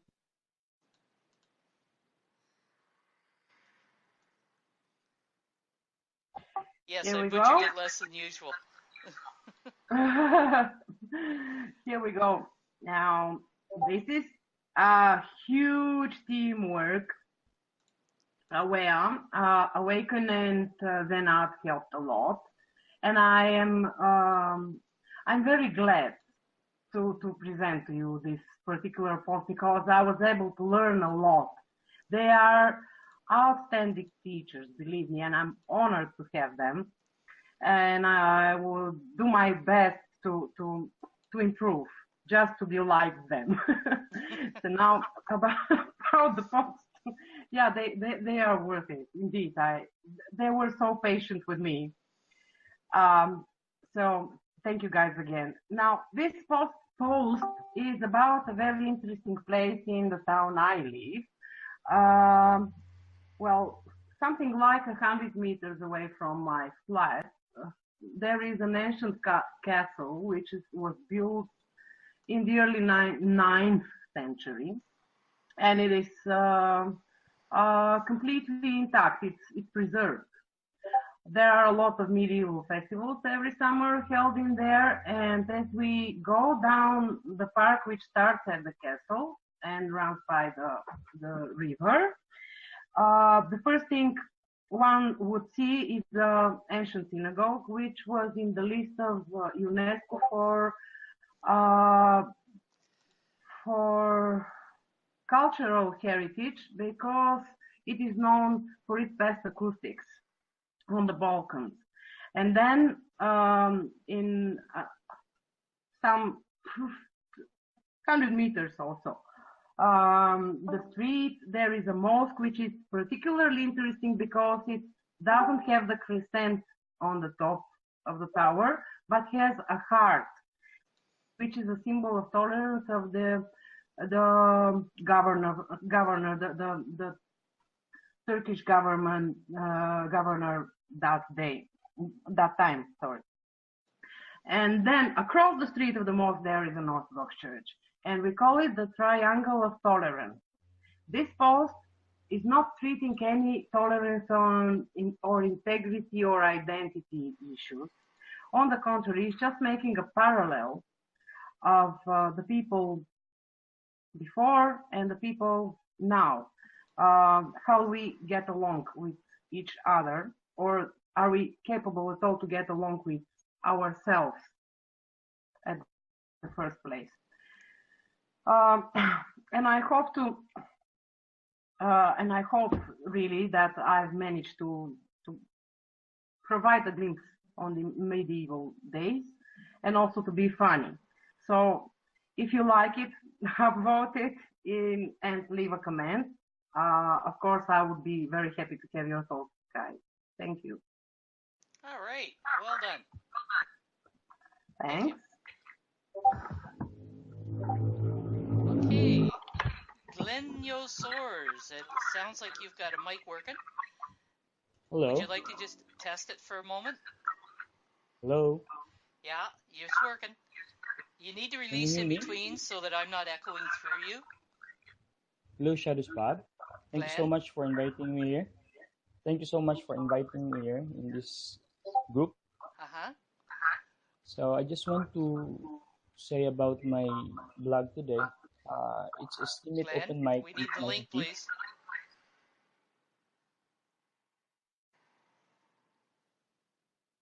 Yeah, put the link in, please. There we go. Okay, now tell us about it. Okay. So it's all about Steemit Open Mic Week 90. So it's my first time to be here also in your group and in this contest also in Steemit Open Mic. So I decided to make a post about a song titled "What a Wonderful World." So it's been a while that I haven't posted a blog, and it's almost, I think, a week. So I just find myself, I just want to find equality time with myself also, because I'm a little bit busy last week with my family, with my kids, and I felt burned out in a way. So I sing this song, "What a Wonderful World." That's all for now. Thank you so much. Okay, so Damien has suggested that maybe the actual... Glenn, you need to release your mic, please. Yes. There we go. So you probably shouldn't... Who's got their mic open? Our recruit. Yeah, release your mic as well, please. Maggie, you're keeping the button pressed on your push to talk, so we hear everything you're saying. It's not me. I'm not saying anything. I'm in a complete silence. No, yes, but your button for push to talk is pressed, so we hear everything, your TV and your radio, everything. Okay, there we go. My TV is not on, and I don't have a radio. Well, your mic is picking everything Somebody up, else. so release your mic, please. Or I'll have to server mute you. There we go. There you go. Fraga, she's just learning. It's her first time. Okay. It's suggested that it's probably not a good idea to put the actual original lyrics in because you don't have copyright to them. Like, one thing to sing it, but another thing to put them into your post. Does that make sense to you, Glenn? Okay. Thank you. Okay. Thank you. And well done. You are now PYPT Blue. Thank you so much, Shadows Pod. We got you over that hump, and you've got through that first one. Good stuff. Okay. Okay, Damien, you're up. Hey, Shallows, just to answer deeper in, copyright survives 75 years after the death of the author. But yeah, sorry, let me just drop my post. So I'm going all soppy today, which is something I don't usually do. So Me and my other half have been together for 12 years. Yeah, that's for music too. And music writing, anything that has copyright on it, 75 years after the death of the writer. So, yeah. This is a poem I wrote for my other half in celebration of us being together for so long. I tried to make it kind of non-soppy as I could make a soppy poem. And yeah, so go along, have a read, and see what you think. Never believed you'd be eating onions or drinking coffee. Well, yeah, I mean, when I met him, he didn't do either. He hated onions and he hated coffee. Wouldn't eat any hot food. Didn't like curries. What else? Tons of stuff. He got his revenge by getting you to be vegan. Well, if you want to know a secret, veganism was actually my idea, believe it or not. Ah. Yeah. Nicely done. So yeah, and so I'm. Well, he didn't like hot food, Ankat. That's the thing. But I've slowly kind of changed him of that because I quite like hot food, so it had to happen. Well, you eat vegan, you kind of have to like hot food. Well, that is true. Battle throws in as she's cooking bacon because she's craving it. You really know where to push the button there, don't you, Battle? It's okay. We make aubergine bacon now. It's quite nice. All right. Thank you, Damien. And I didn't think that was too soppy. There's a little bit of reminiscing and, a little heartfelt. Yeah, not too bad. Thank you, Shadows. All right, the Rose Patch, you are up.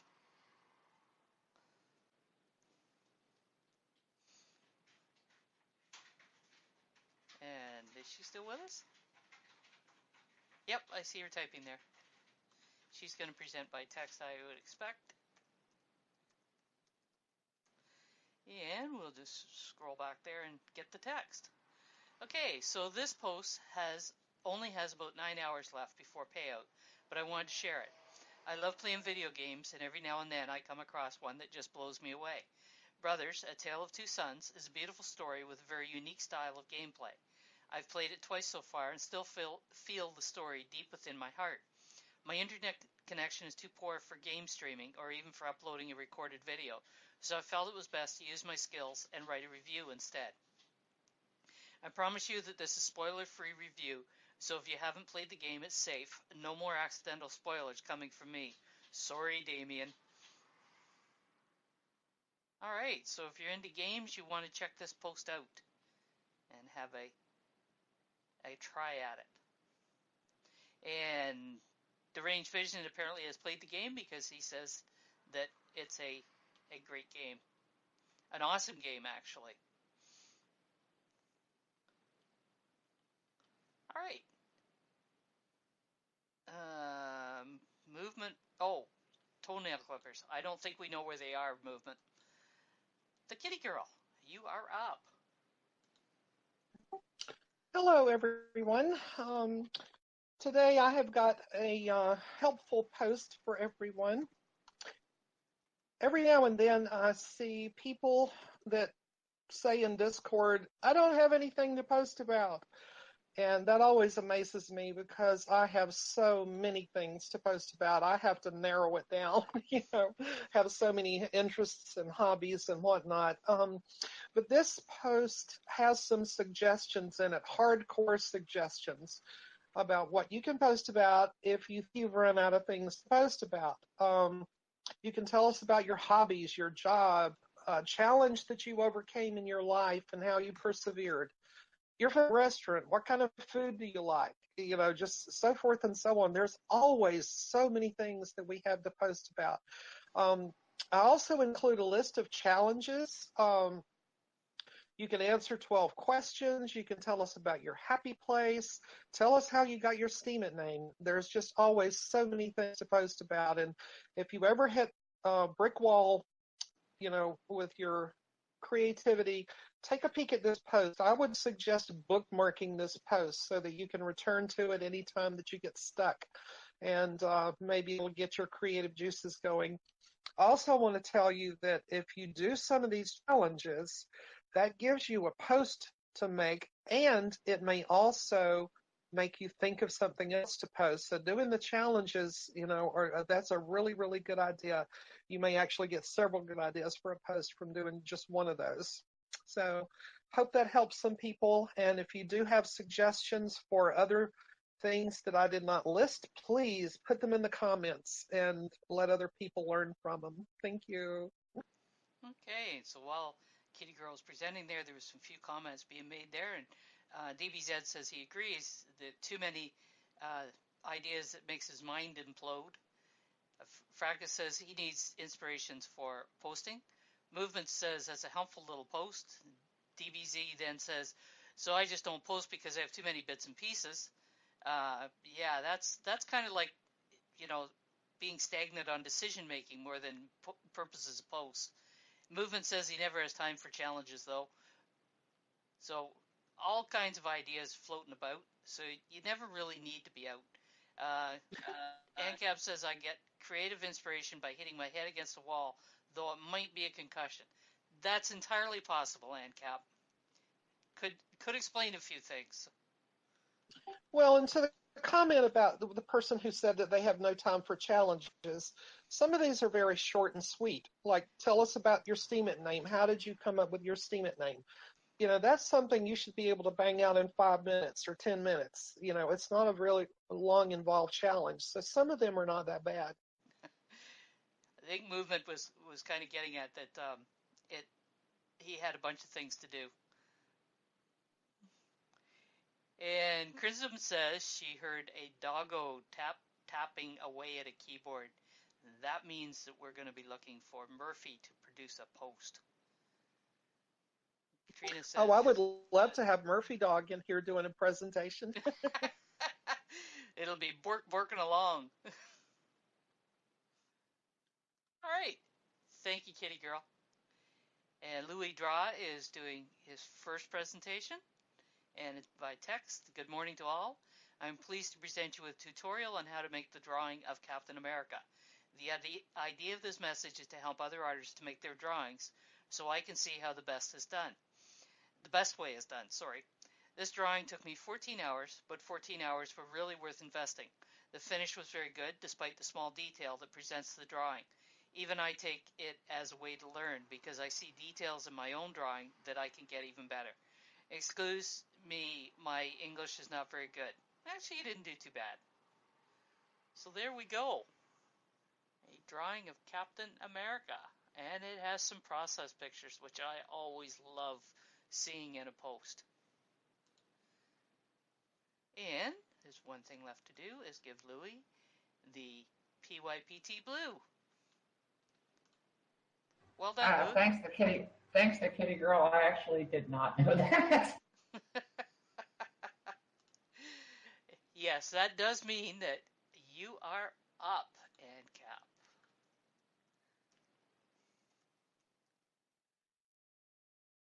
For better or for worse, she's up there again.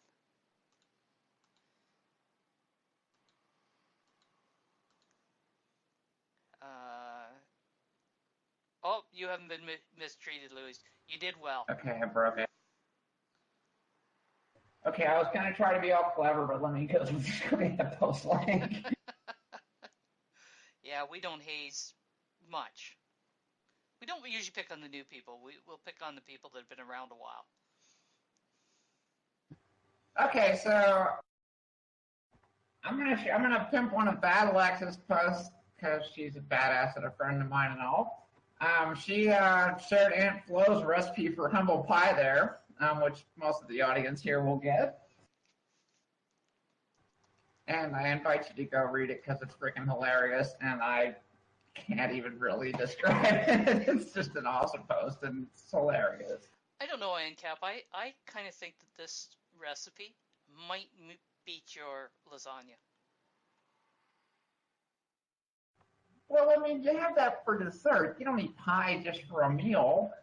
Oh, I mean, would when okay, it's a really good you recipe. might. I would if it's a really I good know, recipe. it's super Skip awesome the meal. Cthulhu pie. No, but it's like, it's kind of a humorous, y'all who know Battle-X know she does humorous posts about serious topics, and that is about keeping yourself grounded, and especially in relation to the wild fluctuations in crypto markets. And a lot of people are on edge around Steam it now because, the crypto prices are going down, and it's like, keep yourself grounded. It'll be all right. Battle says she's too lazy to make an actual pie. It's got a great message.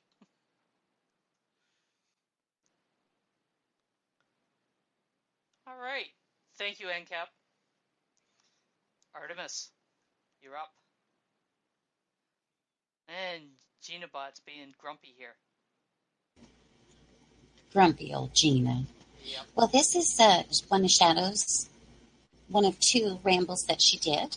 And this one showcases new Steamians, people with a rep of 40 or less. And there's some really good stuff in there. So go and give them some love. Yeah. You'll notice a message on, I believe it's on that post, that one of the people was getting ready to kind of give up on Steam when he got featured in this post. So I was really kind of glad to see that I took the time to be able to find those new ones, because they're not easy to find. There is a lot of mediocre, even spammy type posts there amongst the new ones, but there are some gems, and some of them are people that, they've been posting for a while and just haven't been getting any traction. So let's give them some attention and keep them on the platform. And Snook, you are up. Okay. This is my Katrina Ariel made me do it post. She put she put out a message yesterday that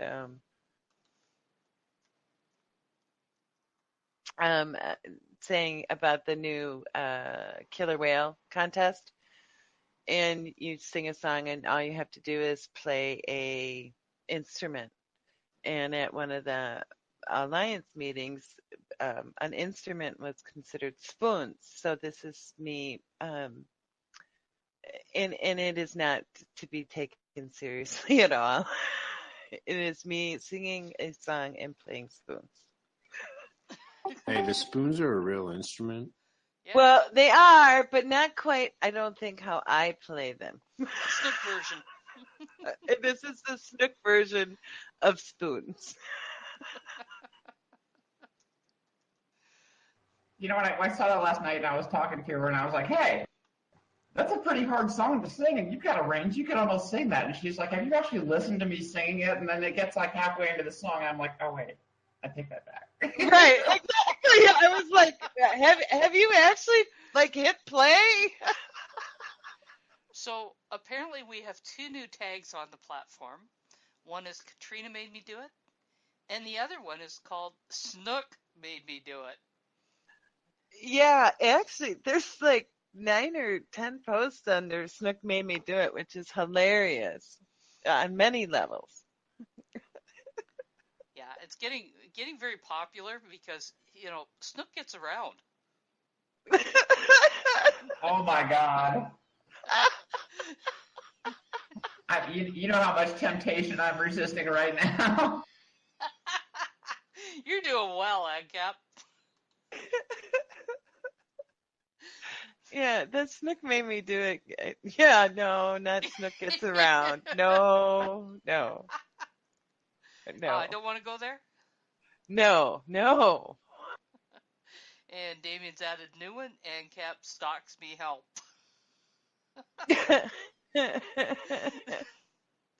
Who says we don't have fun over here?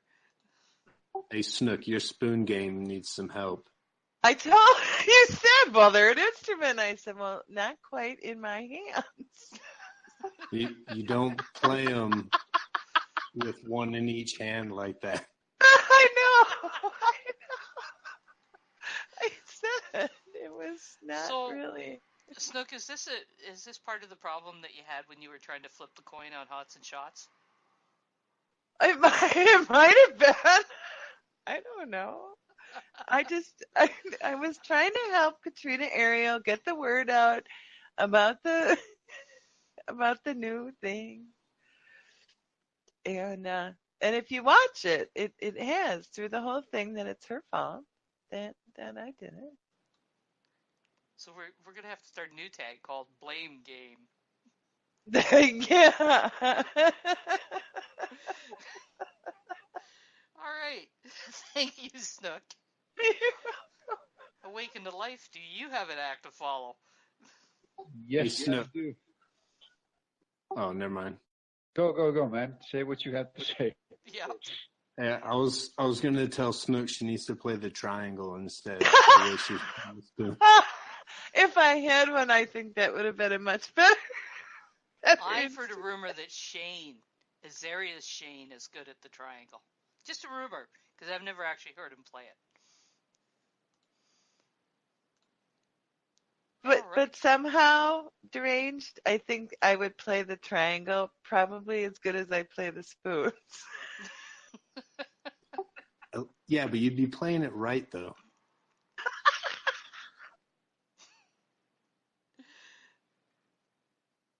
They did a whole video awesome, with though. him triangling. Him triangling? Yeah, I didn't want to try to go there.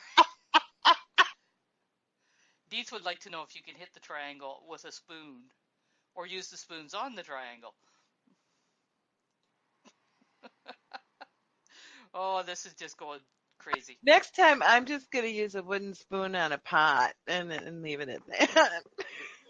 That takes us back to our childhoods. Just blow into a jug.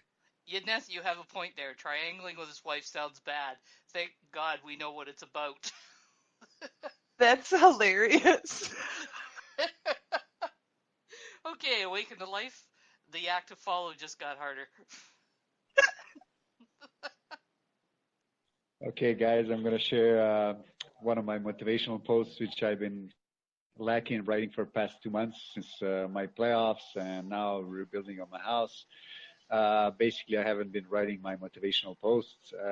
Basically, my goal from all these motivational posts is kind of to awake motivation deep inside every and each and one of us. I think that's the best motivation you can get. I mean, the other people's can get you started. The happenings around you can get you started, get motivated to do some stuff.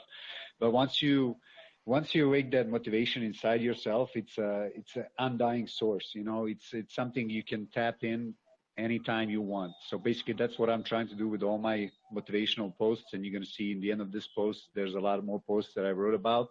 And I'm actually going to read one of the paragraphs from this post to get you an idea of what I'm trying to say in this post. Okay. So we can't accomplish much in one night, but there's one thing we can do overnight. We can do the most important thing of all. We can wake up tomorrow morning with a strong decision on starting working toward our dreams. In order to accomplish anything in life, we have to start somewhere first. So let's start with making that amazing life-changing decision in our heads. I can and I will attitude is what's going to get us to our dreams. Lives can't be changed with one strong decision, one strong, true decision coming deep from in ourselves. So I'm just going to read you that one paragraph, and the rest you can read in the post. And that's basically it from me. I hope you guys find motivation in my words, and it gets you motivated for whatever you're trying to accomplish in your life. All right. Thank you, Awaken. Anybody who belongs to the steam engine generally gets a little bit of a motivational wake-up each morning, and Awaken does a great job on those. Thank you. Thank you, Shadows. Nakura. I hope I got that name right. Actually, Movement 19 is next. What's that? Movement 19. Oh, geez, you're right. Movement 19 is next. Oh, you were going to skip me. Well, not on purpose. I just removed the wrong name too quickly. That's all right. That's all right. I forgive you. Thanks for catching that, kitty girl. Yeah, thank you. Anyway, hello. How are you? It's good to be here. Okay. Good to have Let you. let me control V. You all hear me, yes? Yes, we can. Okay, so this is a post, an unusual post for me, as I say in the beginning of the post.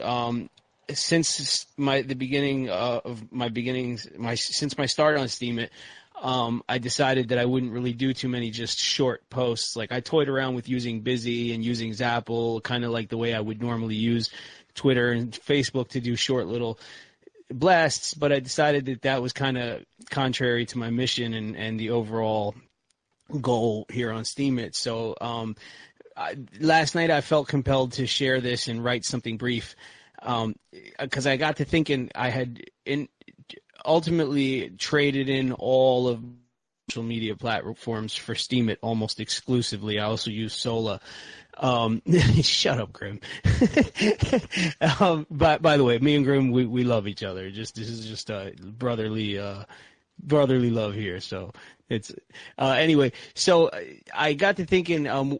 I didn't stop using Facebook. I stopped posting on Facebook. I stopped engaging people on Facebook, and I got into the habit of clicking the little LinkedIn post at the bottom of my Steemit posts every time I finish one, so that it would automatically post to LinkedIn and Twitter and Facebook at the same time. And back in April, I wall off so nobody could post on it but me. And I don't engage people in the comment threads and whatnot. I only use it to communicate and to post my Steemit and Solar stuff. So what I realized what I had done a few years ago, I started a private Facebook group because I started to notice very early on the trend of them squelching people's reach, particularly alternative media, controversial topics, and underground music and art and whatnot. Because over the years I'd done a lot of online marketing and I'd actually spent money. I've actually paid Facebook and other platforms to advertise things that I was doing. So I did notice that trend, and I've done a little bit of sort of web developing over the years, so I understood how the algorithms worked a little bit. So I started this private Facebook group, invite only, for posting a lot of the controversial documentaries and articles and things that I would find all over the internet. And I had a YouTube playlist that mirrors all the documentaries I posted on the Facebook group, although the Facebook group, as I explained in the post, has a lot of extra goodies like articles and things. And a lot of it was stuff I used to research throughout my 4 years of college and site. So I decided that I would share this with my fellow Steemians because it's a private group, and I noticed that Facebook doesn't touch it. Because it's private, they don't squelch its reach. Whoever's in it actually sees the posts. And it's a very positive and uplifting group, even though I share a lot of negative things. I share a lot of like issues that are going on in the world and health issues and whatnot. So there's a lot of, sort of dark aspects to the things I share. I keep it in a positive light and share solutions and things like that. So I felt like it was appropriate to finally share that with people on Steemit, people who do still use Facebook and YouTube, because I know a lot of us at least still have it. We may not use it, but it is a great conduit for communication and whatnot. So I kind of felt like that was the right thing to do, and I did that post last night. All right. Thank you, Movement. One of the things that you do have an option for, Yidneth has commented about the fact that Facebook seems to shadow ban a lot of links coming from Steemit. If you do have a WordPress blog and you use the SteamPress plugin, you can post on the WordPress blog, have it post to Steam, and then use your WordPress link on Facebook. Yes, I saw that. I've been checking out SteamPress, and I do have a WordPress blog that I'd like to keep up with more because I think that Steam is still somewhat limited, reaching the public.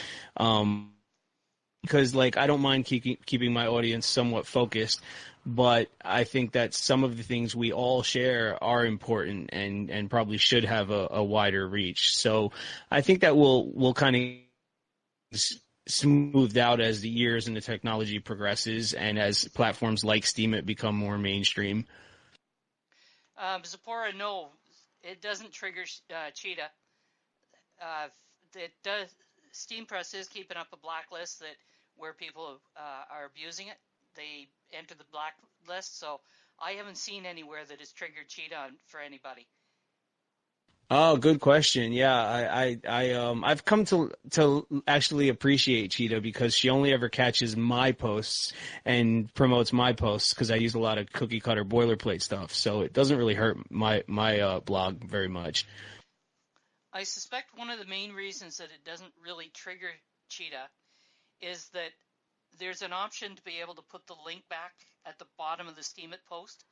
So when you post from WordPress over to Steemit, it links back to the WordPress blog.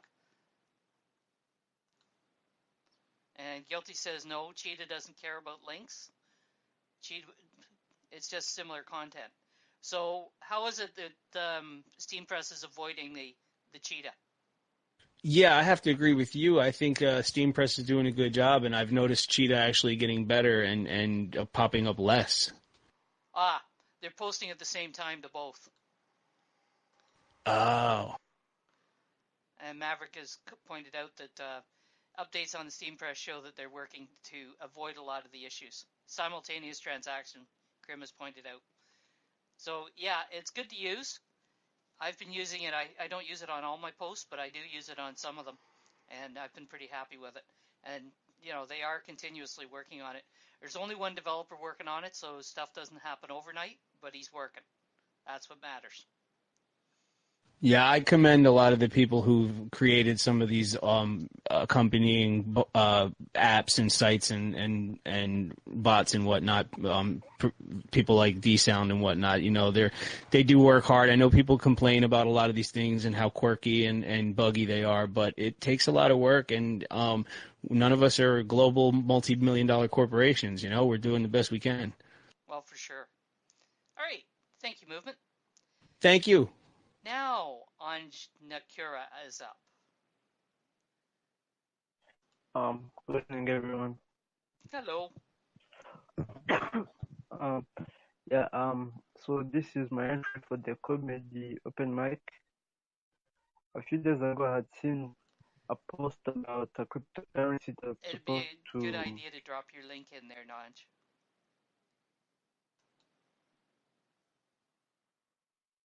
NCAP is saying that she My never bad. gets. There we go. So Okay. I saw a blockchain about a blockchain that's gonna be able to connect to a blockchain. So I just imagine the story in the future, like futuristic stuff. So the blockchain is gonna connect like different dimensions. Like so, when people travel in time, it doesn't get distorted. If you watch the Flash, then you know what I'm talking about. So yeah, and then I made a short comedy out of that. Hope you guys enjoy. Okay. Thank you. Well done. And I think you have actually posted before. Yes, you have. So I don't need to give you the role again. Evlax's blog has commented that she has a WordPress account, copies her Steemit posts into WordPress. With SteamPress, you can actually go the other way now. You can install the SteamPress plugin, write your post in WordPress, and have it printed, posted over here to Steemit. Okay, Hardaboria, you are back up.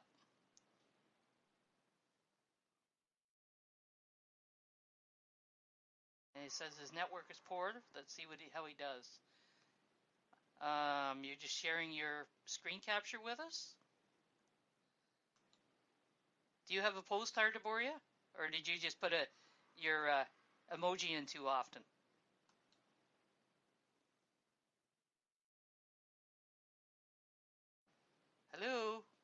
Are you there?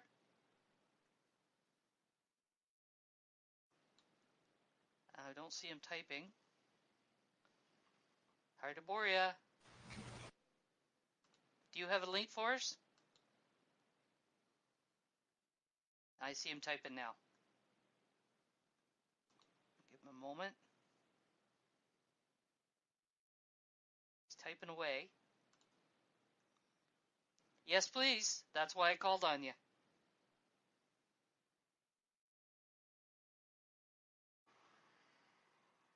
And we'll give him a moment to grab the link.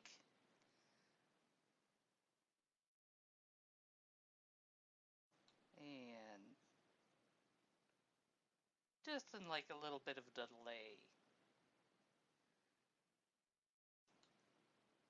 Don't see him typing yet. He just dropped out of voice too. He dropped out of voice? Now he's back. Okay. He may have been having trouble with his mic. He said he was having connection network problems. So hopefully there's a link coming there because he's now typing again.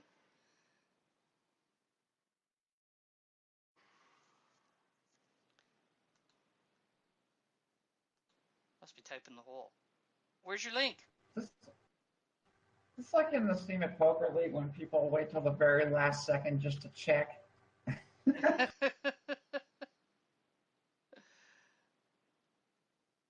give him a few more seconds, and then if there's no link, we're moving on. And I'm not seeing any typing. Got to put your link and present your post, Hardaboria. He's typing.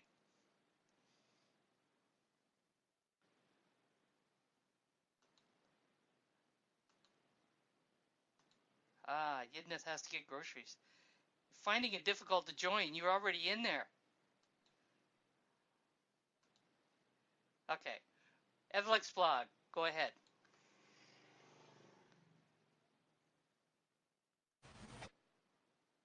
And there we go. Hi everyone. Can you hear me? I can hear you. Yes, so my post is about caring for and working with children who may have ADD or attention deficit disorder or hyperactivity deficit disorder. So I'm a preschool teacher, and these are the types of children that I normally encounter on a day-to-day basis. And yeah, so we have a child that we seem to have difficulty working with because no matter what we do, regardless of an activity, this child would just, go buzzing about the room and seem to be so inattentive. So, and it's the behavior. It's not the child; it's the behavior. And what are the underlying causes? It can be the environment, or it can be anything that happened at home. And so we have to figure out what causes these behavioral problems in a child. So especially if the child is properly or officially diagnosed to have ADD or ADHD, so that parents and teachers can be well equipped when it comes to dealing with these types of children. That's it. All right. Thank you. Thank you, Yidneth. And thank you, Evlex blog. And yeah, that's a big subject with ADHD and ADD. Yeah. We just had our professional development workshop last night, and it was quite enlightening because we think that because we always blame ourselves. Are we doing all the best that we can to help this child? And sometimes we blame the child for having this behavioral problem. So we should get rid of the guilt and blame before we can actually give quality service to these children. You know what I'm saying? Yeah. Okay. Thank you. Hardaboria, are you ready to roll, or do we move on? he's typing.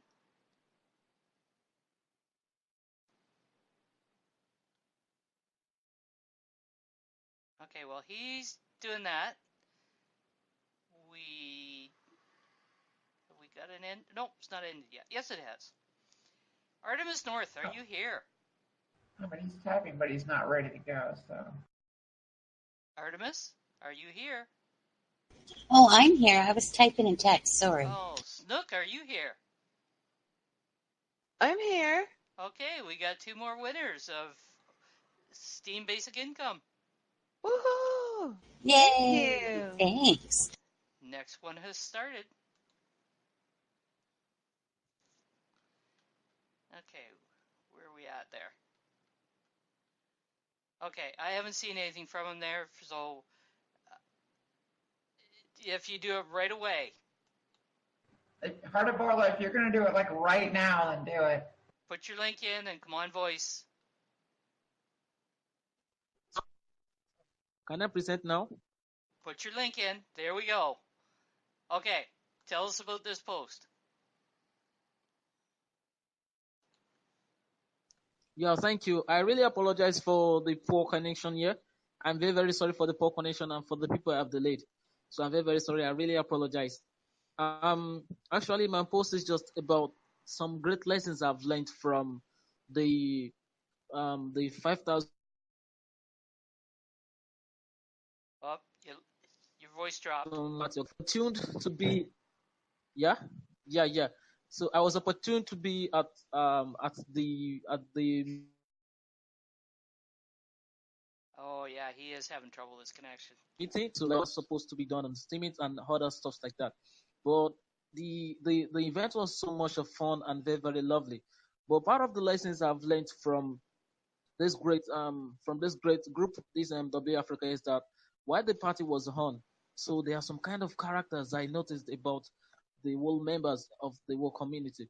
For example, when we talk about togetherness, so people from different from different places, people from different places around the world, they were present at the venue, so that everyone was just they had to give different suggestions about how to promote teammates, and a lot of events, a lot of fun, a lot of activities occurred during that day. And also, I don't know if you guys know about AXA, ACKZA. So AXA, he was one of the sponsors of the part of the World Africa Party. Then he donated a lot of delegations to those who answered his questions correctly. So they also made a lot of things about how to promote teams and stuff like that. So everything there is they're just present in the content I've written about how we can how the about the lessons I've learned there. So thank you. Once again, I'm really sorry for the inconvenience I've caused others. I'm very, very sorry for that. Thank you very much. Okay, Hardabora, I'm going to make a suggestion to you, and this is a suggestion I make to a lot of people. Paragraphs, keep them short, keep them relevant. If I was doing a Steam at Ramble and I was looking through your post, I would probably get to about the 6th or 7th line and go, great big block of text, not carrying on. So make it easier on your reader. Short, relevant paragraphs. Okay? Yeah. Sorry, please, I want to ask a question. Sorry, hello. Are you still there? Yeah, ask a question. Yeah, thank you. I understand what you talk about. I'm very, very grateful for the correction. I sometimes do write like that because I'm just trying to meet because I'm just a newbie. So I'm learning something new on Steemit. I'm just a new person on Steemit. But most of the people I do meet, they do tell me to write about quality and quantity post. So to make the post quantified, so I just try to go there so that the post can be lengthy enough. So I don't really know if that kind of idea is good. Or what can you say about this? Well, what you want to do, because you put all that time into writing that post, you want the reader to actually read it. And those great big long paragraphs, and you're not the only one who does it. A lot of people do it. Those great big long paragraphs are hard on the person's eyes. So write your post, and when you got a long paragraph like that, go back and break it down into shorter ones, okay? Okay, thank you very much. I guess I'm going to be typing shortly. Thank you very much. Thank you. I'm very, very happy. Thank you. Okay, then. All right. Maverick Invictus, you are up. Thank you. Hi.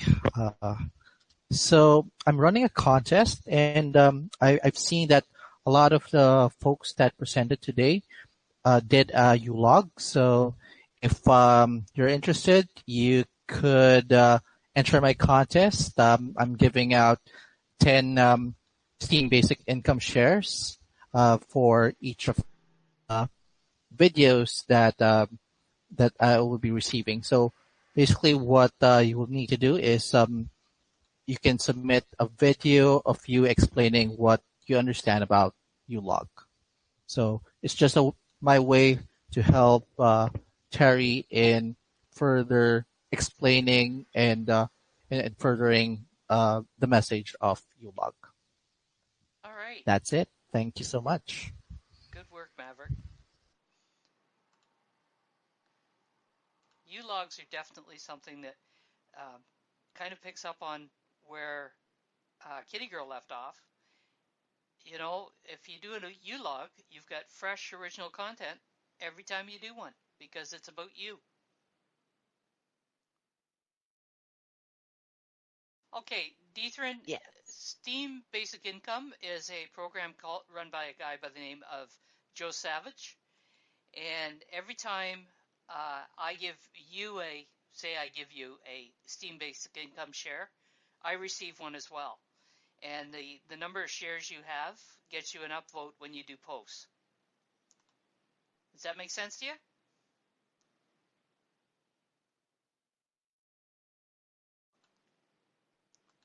Okay. Yes, a lot of people do participate in them. I've only been in them recently. Some people have been in a lot longer. And Sarge, good to see you. We were wondering if everything was okay. Katrina, you are up. Yes, it is, Steve. As you build up your shares, then so does the size of the vote.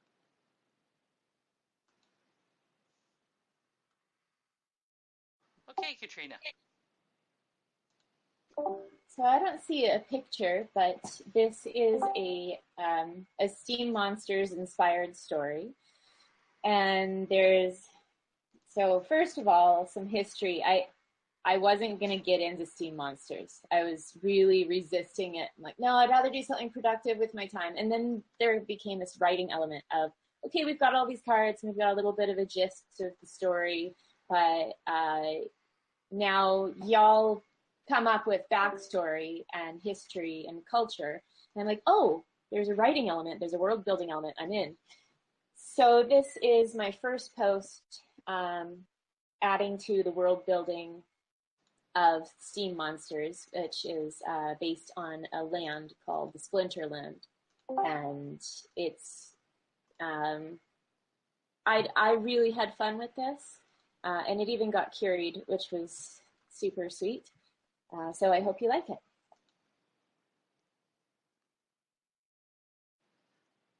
All right, Katrina. Yeah, people have been having a lot of fun with the Steam Monsters, and if you haven't been into the Steam Monsters, there's the Steam Guild Wars as well over in the block. So you've got choices between Steam Monsters and Steam Wars.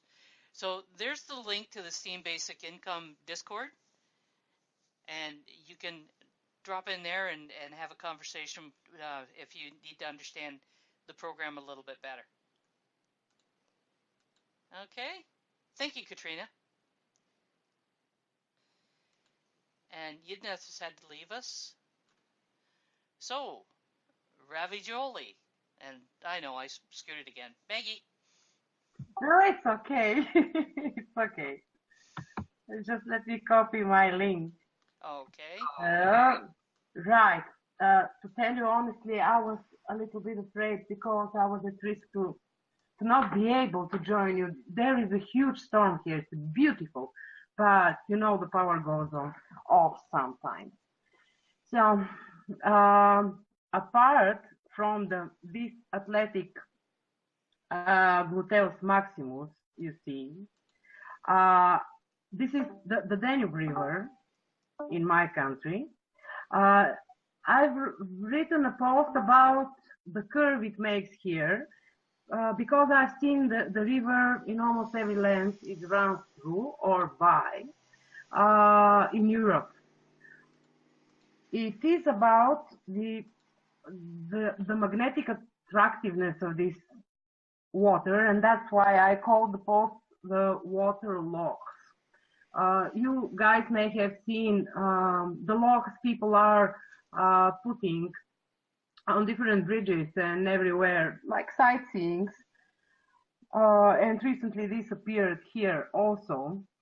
And I decided to write about how there is something unseen about water holding us and bringing us back from the places we've been going, settling, working, staying. And it left a huge memory in my life because I have a very fresh memory about my student years. Nevertheless, I was studying in a small town at the very same river. It was not the same. And I was in a hurry from the train or the bus with all my luggage, run down to the river and then home, and then mom, and then everything else. This is a great connection, particularly for me, because my family is all over our place, but we are not living together. We are seeing us major holidays, maybe 3 times or a time for 3 years, something like that. Basically very rare. So that's why I decided to sit and write about the majestic river, and I really do hope that you will see something about your everyday life in this post. Hope you enjoy it, really. Thank you. All right, thank you. You've been busy. Well done. Well done. Yeah, thanks. Now, this post actually is past the payout, but that doesn't mean you can't leave a nice comment on it. Yeah, it is. I'm sorry, but it's not really recent. Okay, thank you. And Damien J., you are up. Hey, again, I'll just drop the link in. So this is a new series that I'm starting, and basically they're very quick to read tips for writers. I'm going to do one a week, and they should basically get in at ANCAP. Yeah, so they should come in at about 500 words.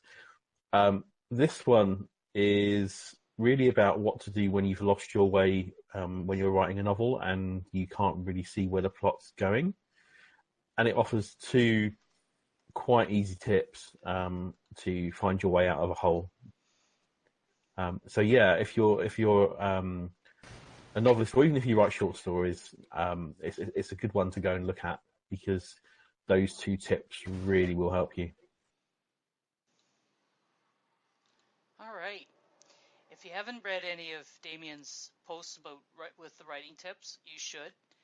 He writes them rather well. They're easy to follow. And if you can't learn anything out of him, you're not really trying. Thanks, Shadows. Bye. And Artemis, you be up. Well, this one's actually mine. I had a good day yesterday. There was a lot of laughter. Part of this might be a little NSFW. I had a really interesting surprise at Nick Group. And then later in the day, well, last night really, I saw a Discord conversation about someone named Melos 10 being bullied. So go take a look at my U-log. Hope you have a giggle and maybe show Melos 10 some support. Yes, and you're right about Melos 10 being bullied. Melos made some mistakes when he first came onto the platform. He's learned from those mistakes and has since become a very big contributor to the You Are Hope project. And a little troll by the name of Walden, who's always been a bit of a pain in the ass, to put it mildly, has decided to spam all his posts accusing him of being a serial plagiarizer, and of course downvoting him. So go and have a look at Melo's profile, and if you can, give him some upvotes. Yeah, and I mean, honestly, Walden's a bully. He is. And is spamming those posts. And I actually asked him on there, like, how are you claiming to be a cleaner and claiming to try to keep the platform free of plagiarism and spam when you yourself are posting fucking wall of text spam over and over again? And he's like, well, Cheetah does the exact same thing. I'm like, Cheetah was a bot built to do exactly that. Unless you're a bot, false equivalence is false. And Walden is like Mughat and Oxen and a few others. He knows better than to try to get into an argument with me. But Malos did fuck up like 9 months ago and has learned his lesson and has done nothing but phenomenal things for Venezuela and the people of Venezuela. That country is fucked up, dirt poor right now, and he's actually putting shoes on kids' feet and feeding people there, and Walden's here like just flagging the shit out of him. Fucking asshole. So definitely go show Malos 10 some love for that if you can. The comments that Cork has made on some of those posts about Walden being a stalker who has kind of terrorized some women on this platform is true. And it's happened more than once. So for him to be following Malos around is just the height of hypocrisy. And there's Murphy Dog. Good to see Murphy Dog. Okay. Murphy Dog is such a good boy. Has Murphy Dog got a post today? We won't make Murphy Dog do voice unless Murphy wants to bork his way through it. My dog doesn't type. What the God? You're doing it wrong. Murphy Dog special. Kitty girl, you're up. Hello again, everyone. Well, for those of you that keep up with the seasons and the sun and the moon and the stars, you'll know that today is officially the first day of summer. It is scientifically called the summer solstice, but it is also called in common talk Midsummer's Day because it is the middle of the warm season of the year. And that is supposedly, according to folklore, a day that fairies are very, very active. I do wish Yidnith were still here to hear about this. I'm sure she knows all about it, though, but she'd enjoy this post. But I talk a little bit in this post about fairies and such. And then I share an original poem that I wrote about midsummer and the fairies and whatnot. And I hope everyone will read it and enjoy it. Thank you. Love that picture. That's actually a self-portrait. I made that picture. That's a selfie of your feet? Yes, it is. And that bright spot that kind of looks like a fire is actually one of my salt lamps that I took outside and put on the ground. And the little tiny sparkles, those are what I call fairy lights, little tiny miniature lights that I strung on the ground. And then I had this, I had my phone with a rock behind it to kind of hold it up. And my phone has a voice activated trigger so I can say shoot, or smile or whatever. And it actually trips the shutter and makes the picture. And so that's how I did it. And then I edited it with my Paint Shop Pro software. And yeah, there's a poem beneath the picture and hope everyone will enjoy it. Nicely done. And very creative of you. Well, thank you. Ancaps once says, she types while holding down push to talk. What is this sorcery? Well, I actually have my push to talk button set up on the little numeric keypad to the right of the keyboard so I can still hit my enter key and so forth. Right, but then if you have the cursor up in the text box, how is that not like, you know what, I don't know, I'll just accept that it's some sorcery beyond my comprehension. Well, it's two hands and a lot of coordination. Okay, It works. Zipporah, what are you doing on crutches? That's a story for another time. I took a very bad tumble. I've got a huge black eye and a fractured foot. Ew. Good times. Sounds like a post. Oh, no. It does sound like a post. Oh, Or should be maybe. one. I was thinking maybe I should log about it. There you Yeah, go. maybe. Okay. And Cap, you're up. Oh, she's giving us a YouTube video. Nope. Spend 10 seconds up the YouTube video is the setup for the post. Uh-oh. What's she doing to us now?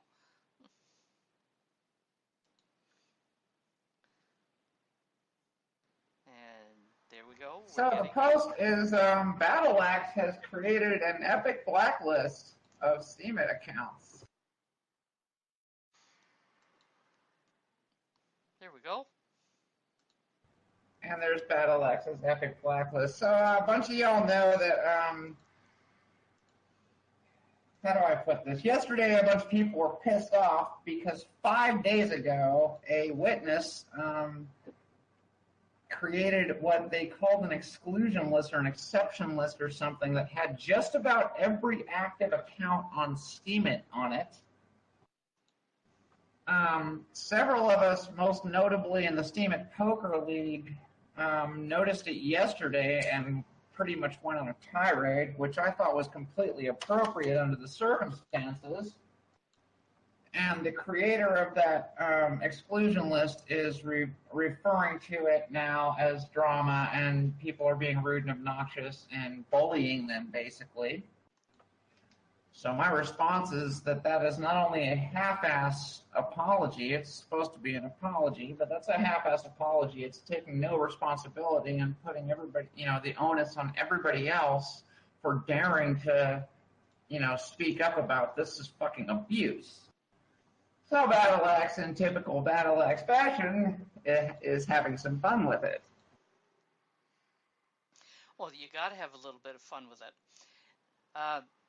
Not really clear on exactly what the goal was and what the Steam community account was doing. That's a witness account run by Apology and ABH12345. But they did put that list up. Apparently they were working towards some kind of a white list, but it put it up without any explanation, which just rankles people. No two ways about it. And yeah, Artemis North and I made the list. Ingenuity didn't.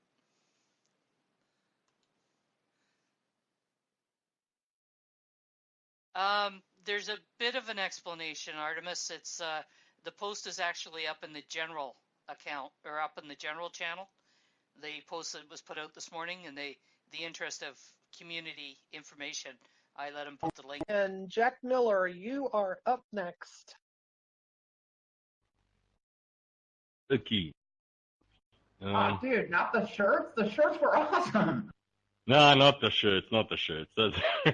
They're all sold out. But it took like 5 seconds. I only had like 500 and 95,000 potential customers. It's like, bang, all gone. No, not the shirts. I'm actually here trying to promote an idea which I've named the bridging concept, or the bridging project.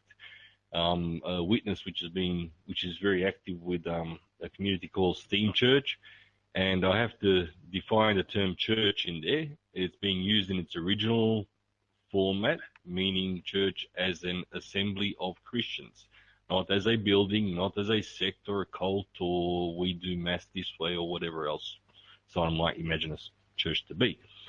The link that I've put here, it's actually translated into Spanish by one of our fellow witnesses at Castellano and in Alvarez.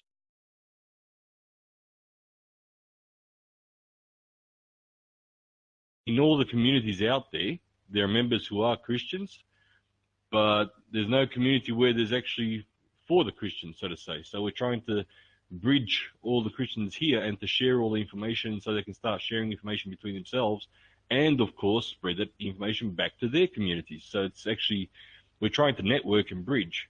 But more importantly, in all of this, it's what I call the idea of actually friendship, people not looking at each other in ways of like, how can I put this?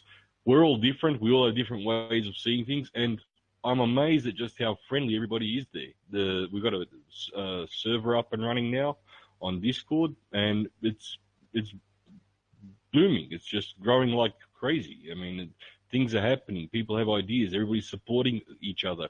And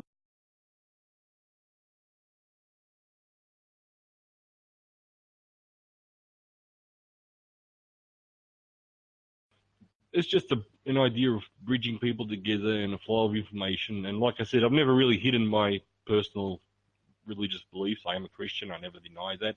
No reason to do that. Just like someone else, I respect everyone else's. I'm liberal. I don't care what religion you are. You're a human being with 2 arms and 2 legs and 10 fingers and 10 toes, just like me. So maybe I am the right person to be the witness for that group, I guess. But like I said, if there are any Christians out there and they're interested in joining in, this is an open invitation. Come on in and let's all hang out together and share our experiences and our knowledge. And another is, I think that many of us have noticed how Christianity, the tag Christianity, has been abused by some people out there. And there has been a lot of plagiarism where people have been literally quoting the Bible without doing it the right way and so on and so on. Well, hopefully, from what I see already, the community in Steam Church, they're already trying to put together a team who are going to clean that up. So it's like, okay, someone's, abusing the tag Christianity. Well, let's try and stop that. We're Christians. We don't like it. Let's clean up our own backyard. And I really, when I see stuff like that going on, it's like it gives me all the more energy and adrenaline to actually help them out and try and get people in there and to work together and make things right, Just that's about it. So, and in that post, there's a link to the English translation as well. I've got an Indonesian translation, which was put together by a fellow witness who's Muslim. I've got a Polish translation, which was put together by a fellow Steamian who's an atheist. I've got a German translation, which was put together by a bloke who's very anti-Christian, but he's a good Steamian and he helped me out. And so, again, showing how Steamians, we're all a team. There's too much positivity here. It's almost utopia sometimes. When I try to tell people how it is, sometimes they look at me and think, oh, rubbish, you're lying. But it is like that. Just from what I've just explained, you can see it. That religion doesn't matter, culture doesn't matter, nationality doesn't matter. Oh, you need a hand? Yeah, sure. We disagree on the topic? Doesn't matter. We can help each other out. Where else do you see that in the world? Only on Steam. Thank you. Jack, there's a question in the chat from Damien about how are the tags being abused? Well, first of all, when you put the tag Christianity on there, and people who are I'll be direct, I've actually found a few posts written by people who are very non-Christian, of a totally different religion, and they're quoting the Bible, literally just farming quotes from the Bible, and trying to get, votes. And it's being used in a way to abuse the system, the ecosystem, to earn money. It's not the way it should be done. Just, you don't do that. It's like, don't get me wrong, it's like me farming the Quran and writing Islam, down there. You don't do stuff like that. That's just wrong. And there are Christians doing it as well, don't get me wrong. But I found an extreme situation with three exact individuals who are doing it deliberately to raise money for themselves, obviously, to earn money. And they're not Christians. They're abusing it. They're abusing that tag, literally abusing it.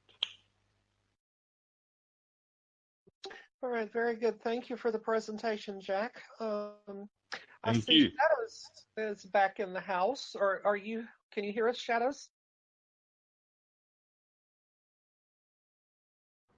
It's that Canadian internet. Just kidding. I love you guys. Yeah, it looks like she's reconnected, but she didn't respond. So I'm just going to go ahead and go forward. All right, next up is Murphy Dog.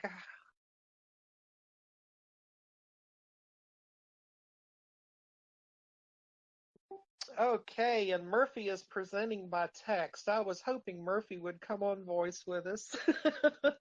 All right, Murphy says, big hi, friends.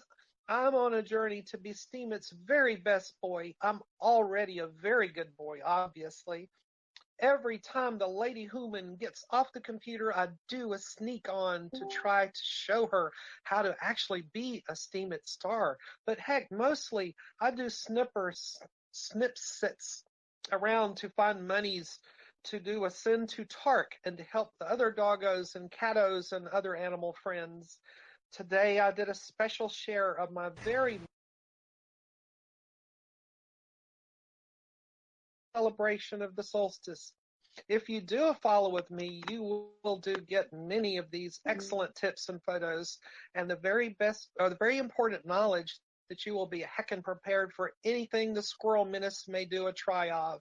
Plus any up boops that you do give me will boop it forward to Tark Rescue. You can do a look at the total on every post. Yes, and Murphy Dog does raise a lot of money for Tark, and Murphy Dog writes a good blog. He is a very good boy. So, yes, people should go read Murphy Dog's posts. No doubt about it. Thank you, Murphy Dog, for being here. And I am going to give you your Pimp Your Post Thursday attendee role for being such a good boy and being with us today. Thank you, thank you.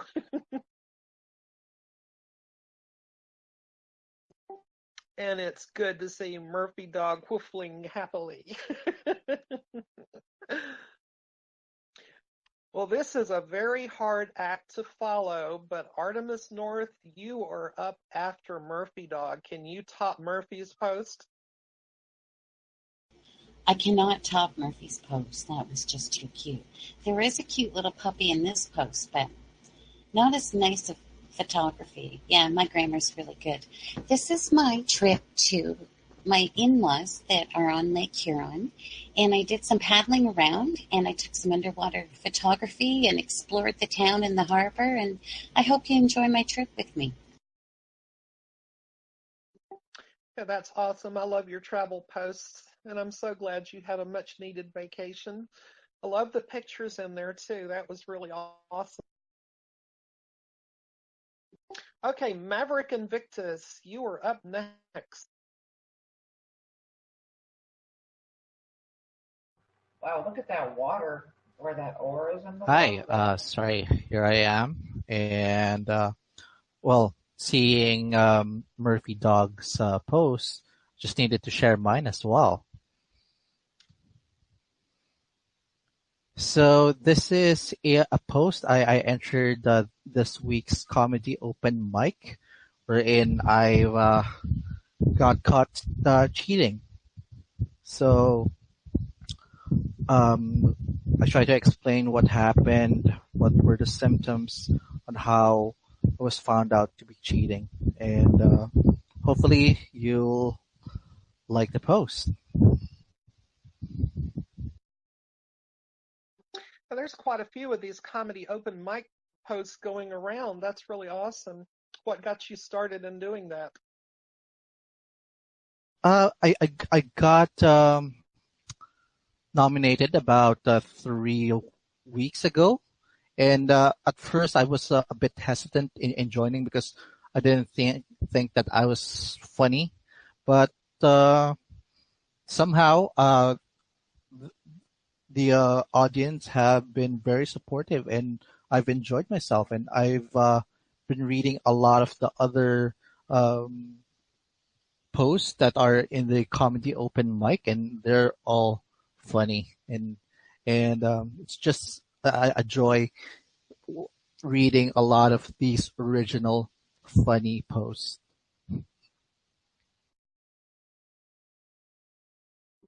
Well, that's really awesome. Thank you for sharing with us today. All right, Phoenix is up next. All right, so as promised, there's a little more. Whoops, let me get my key out of the text box there because I'm not the kitty girl. So I don't have the wizard skills like that. So there's a little bit of info on what went down with that exclusion list, blacklist, shit list, whatever you want to call it.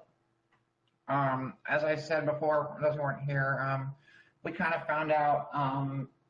I was just kind of skimming through Discords yesterday, and on the Steam at Poker League Discord, Tuck, who is the founder of it, was mentioning that Steam at Poker League had been added to this arbitrary blacklist, exclusion list, whatever you want to call it.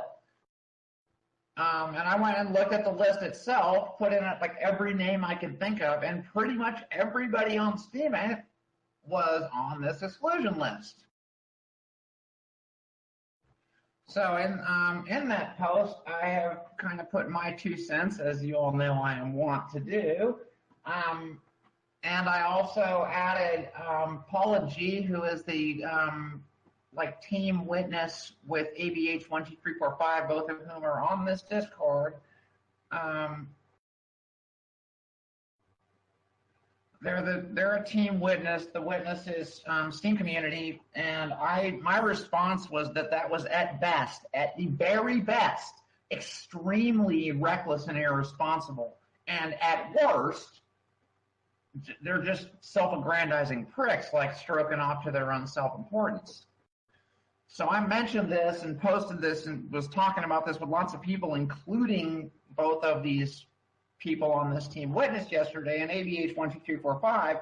You can actually scroll up in the general channel on this Discord and see what his reaction was, and the so-called apology link there. I mean, I put a comment as a reply to my own post with a link to the apology and what I took as the key points coming out of it.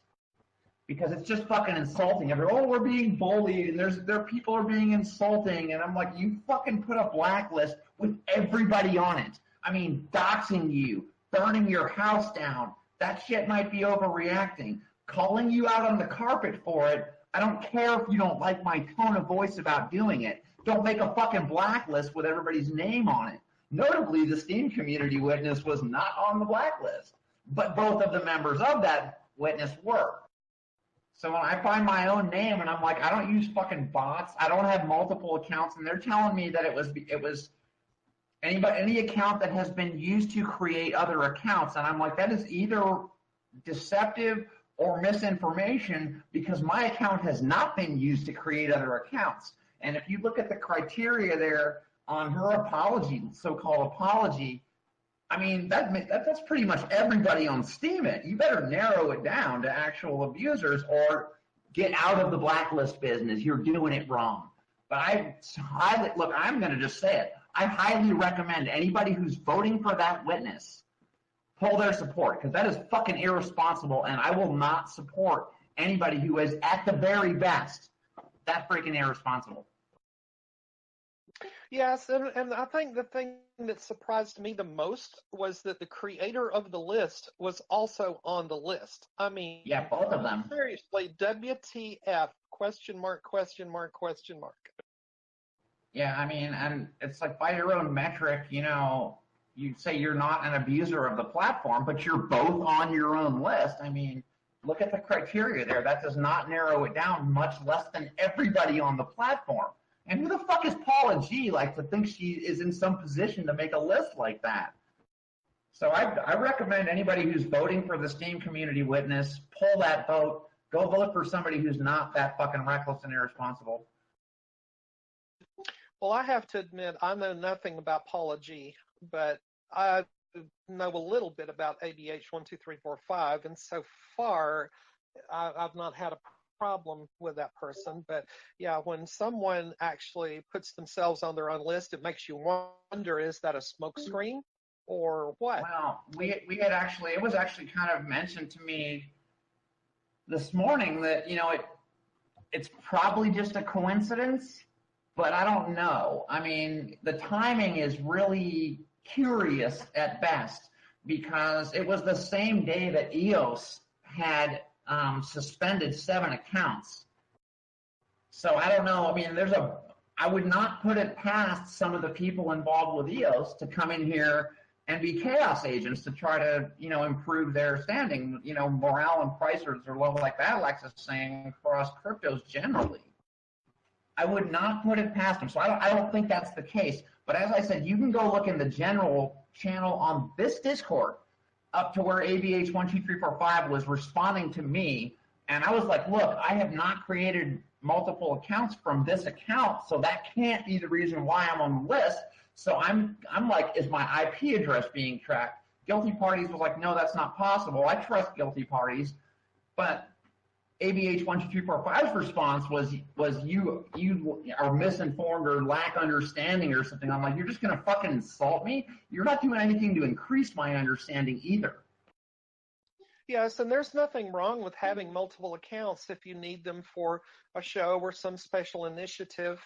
I see Crimson Clad said in the chat that she's got a few multiple accounts too, but she funded those herself and did not use the faucet. And I know Zipporah created another account, the Kind Crew, and I actually delegated some to her to so she'd have some oomph to do something. And I see nothing wrong with doing that. I think it's fantastic, but I know that multiple accounts kind of flags you as being a potential spammer, but still. Shadows Pub with her Steam It Ramble account, blah, blah, blah. I mean, there's a lot of valid reasons for having another account, and people should not be penalized for using that. Well, I mean, Seems like a bad benchmark.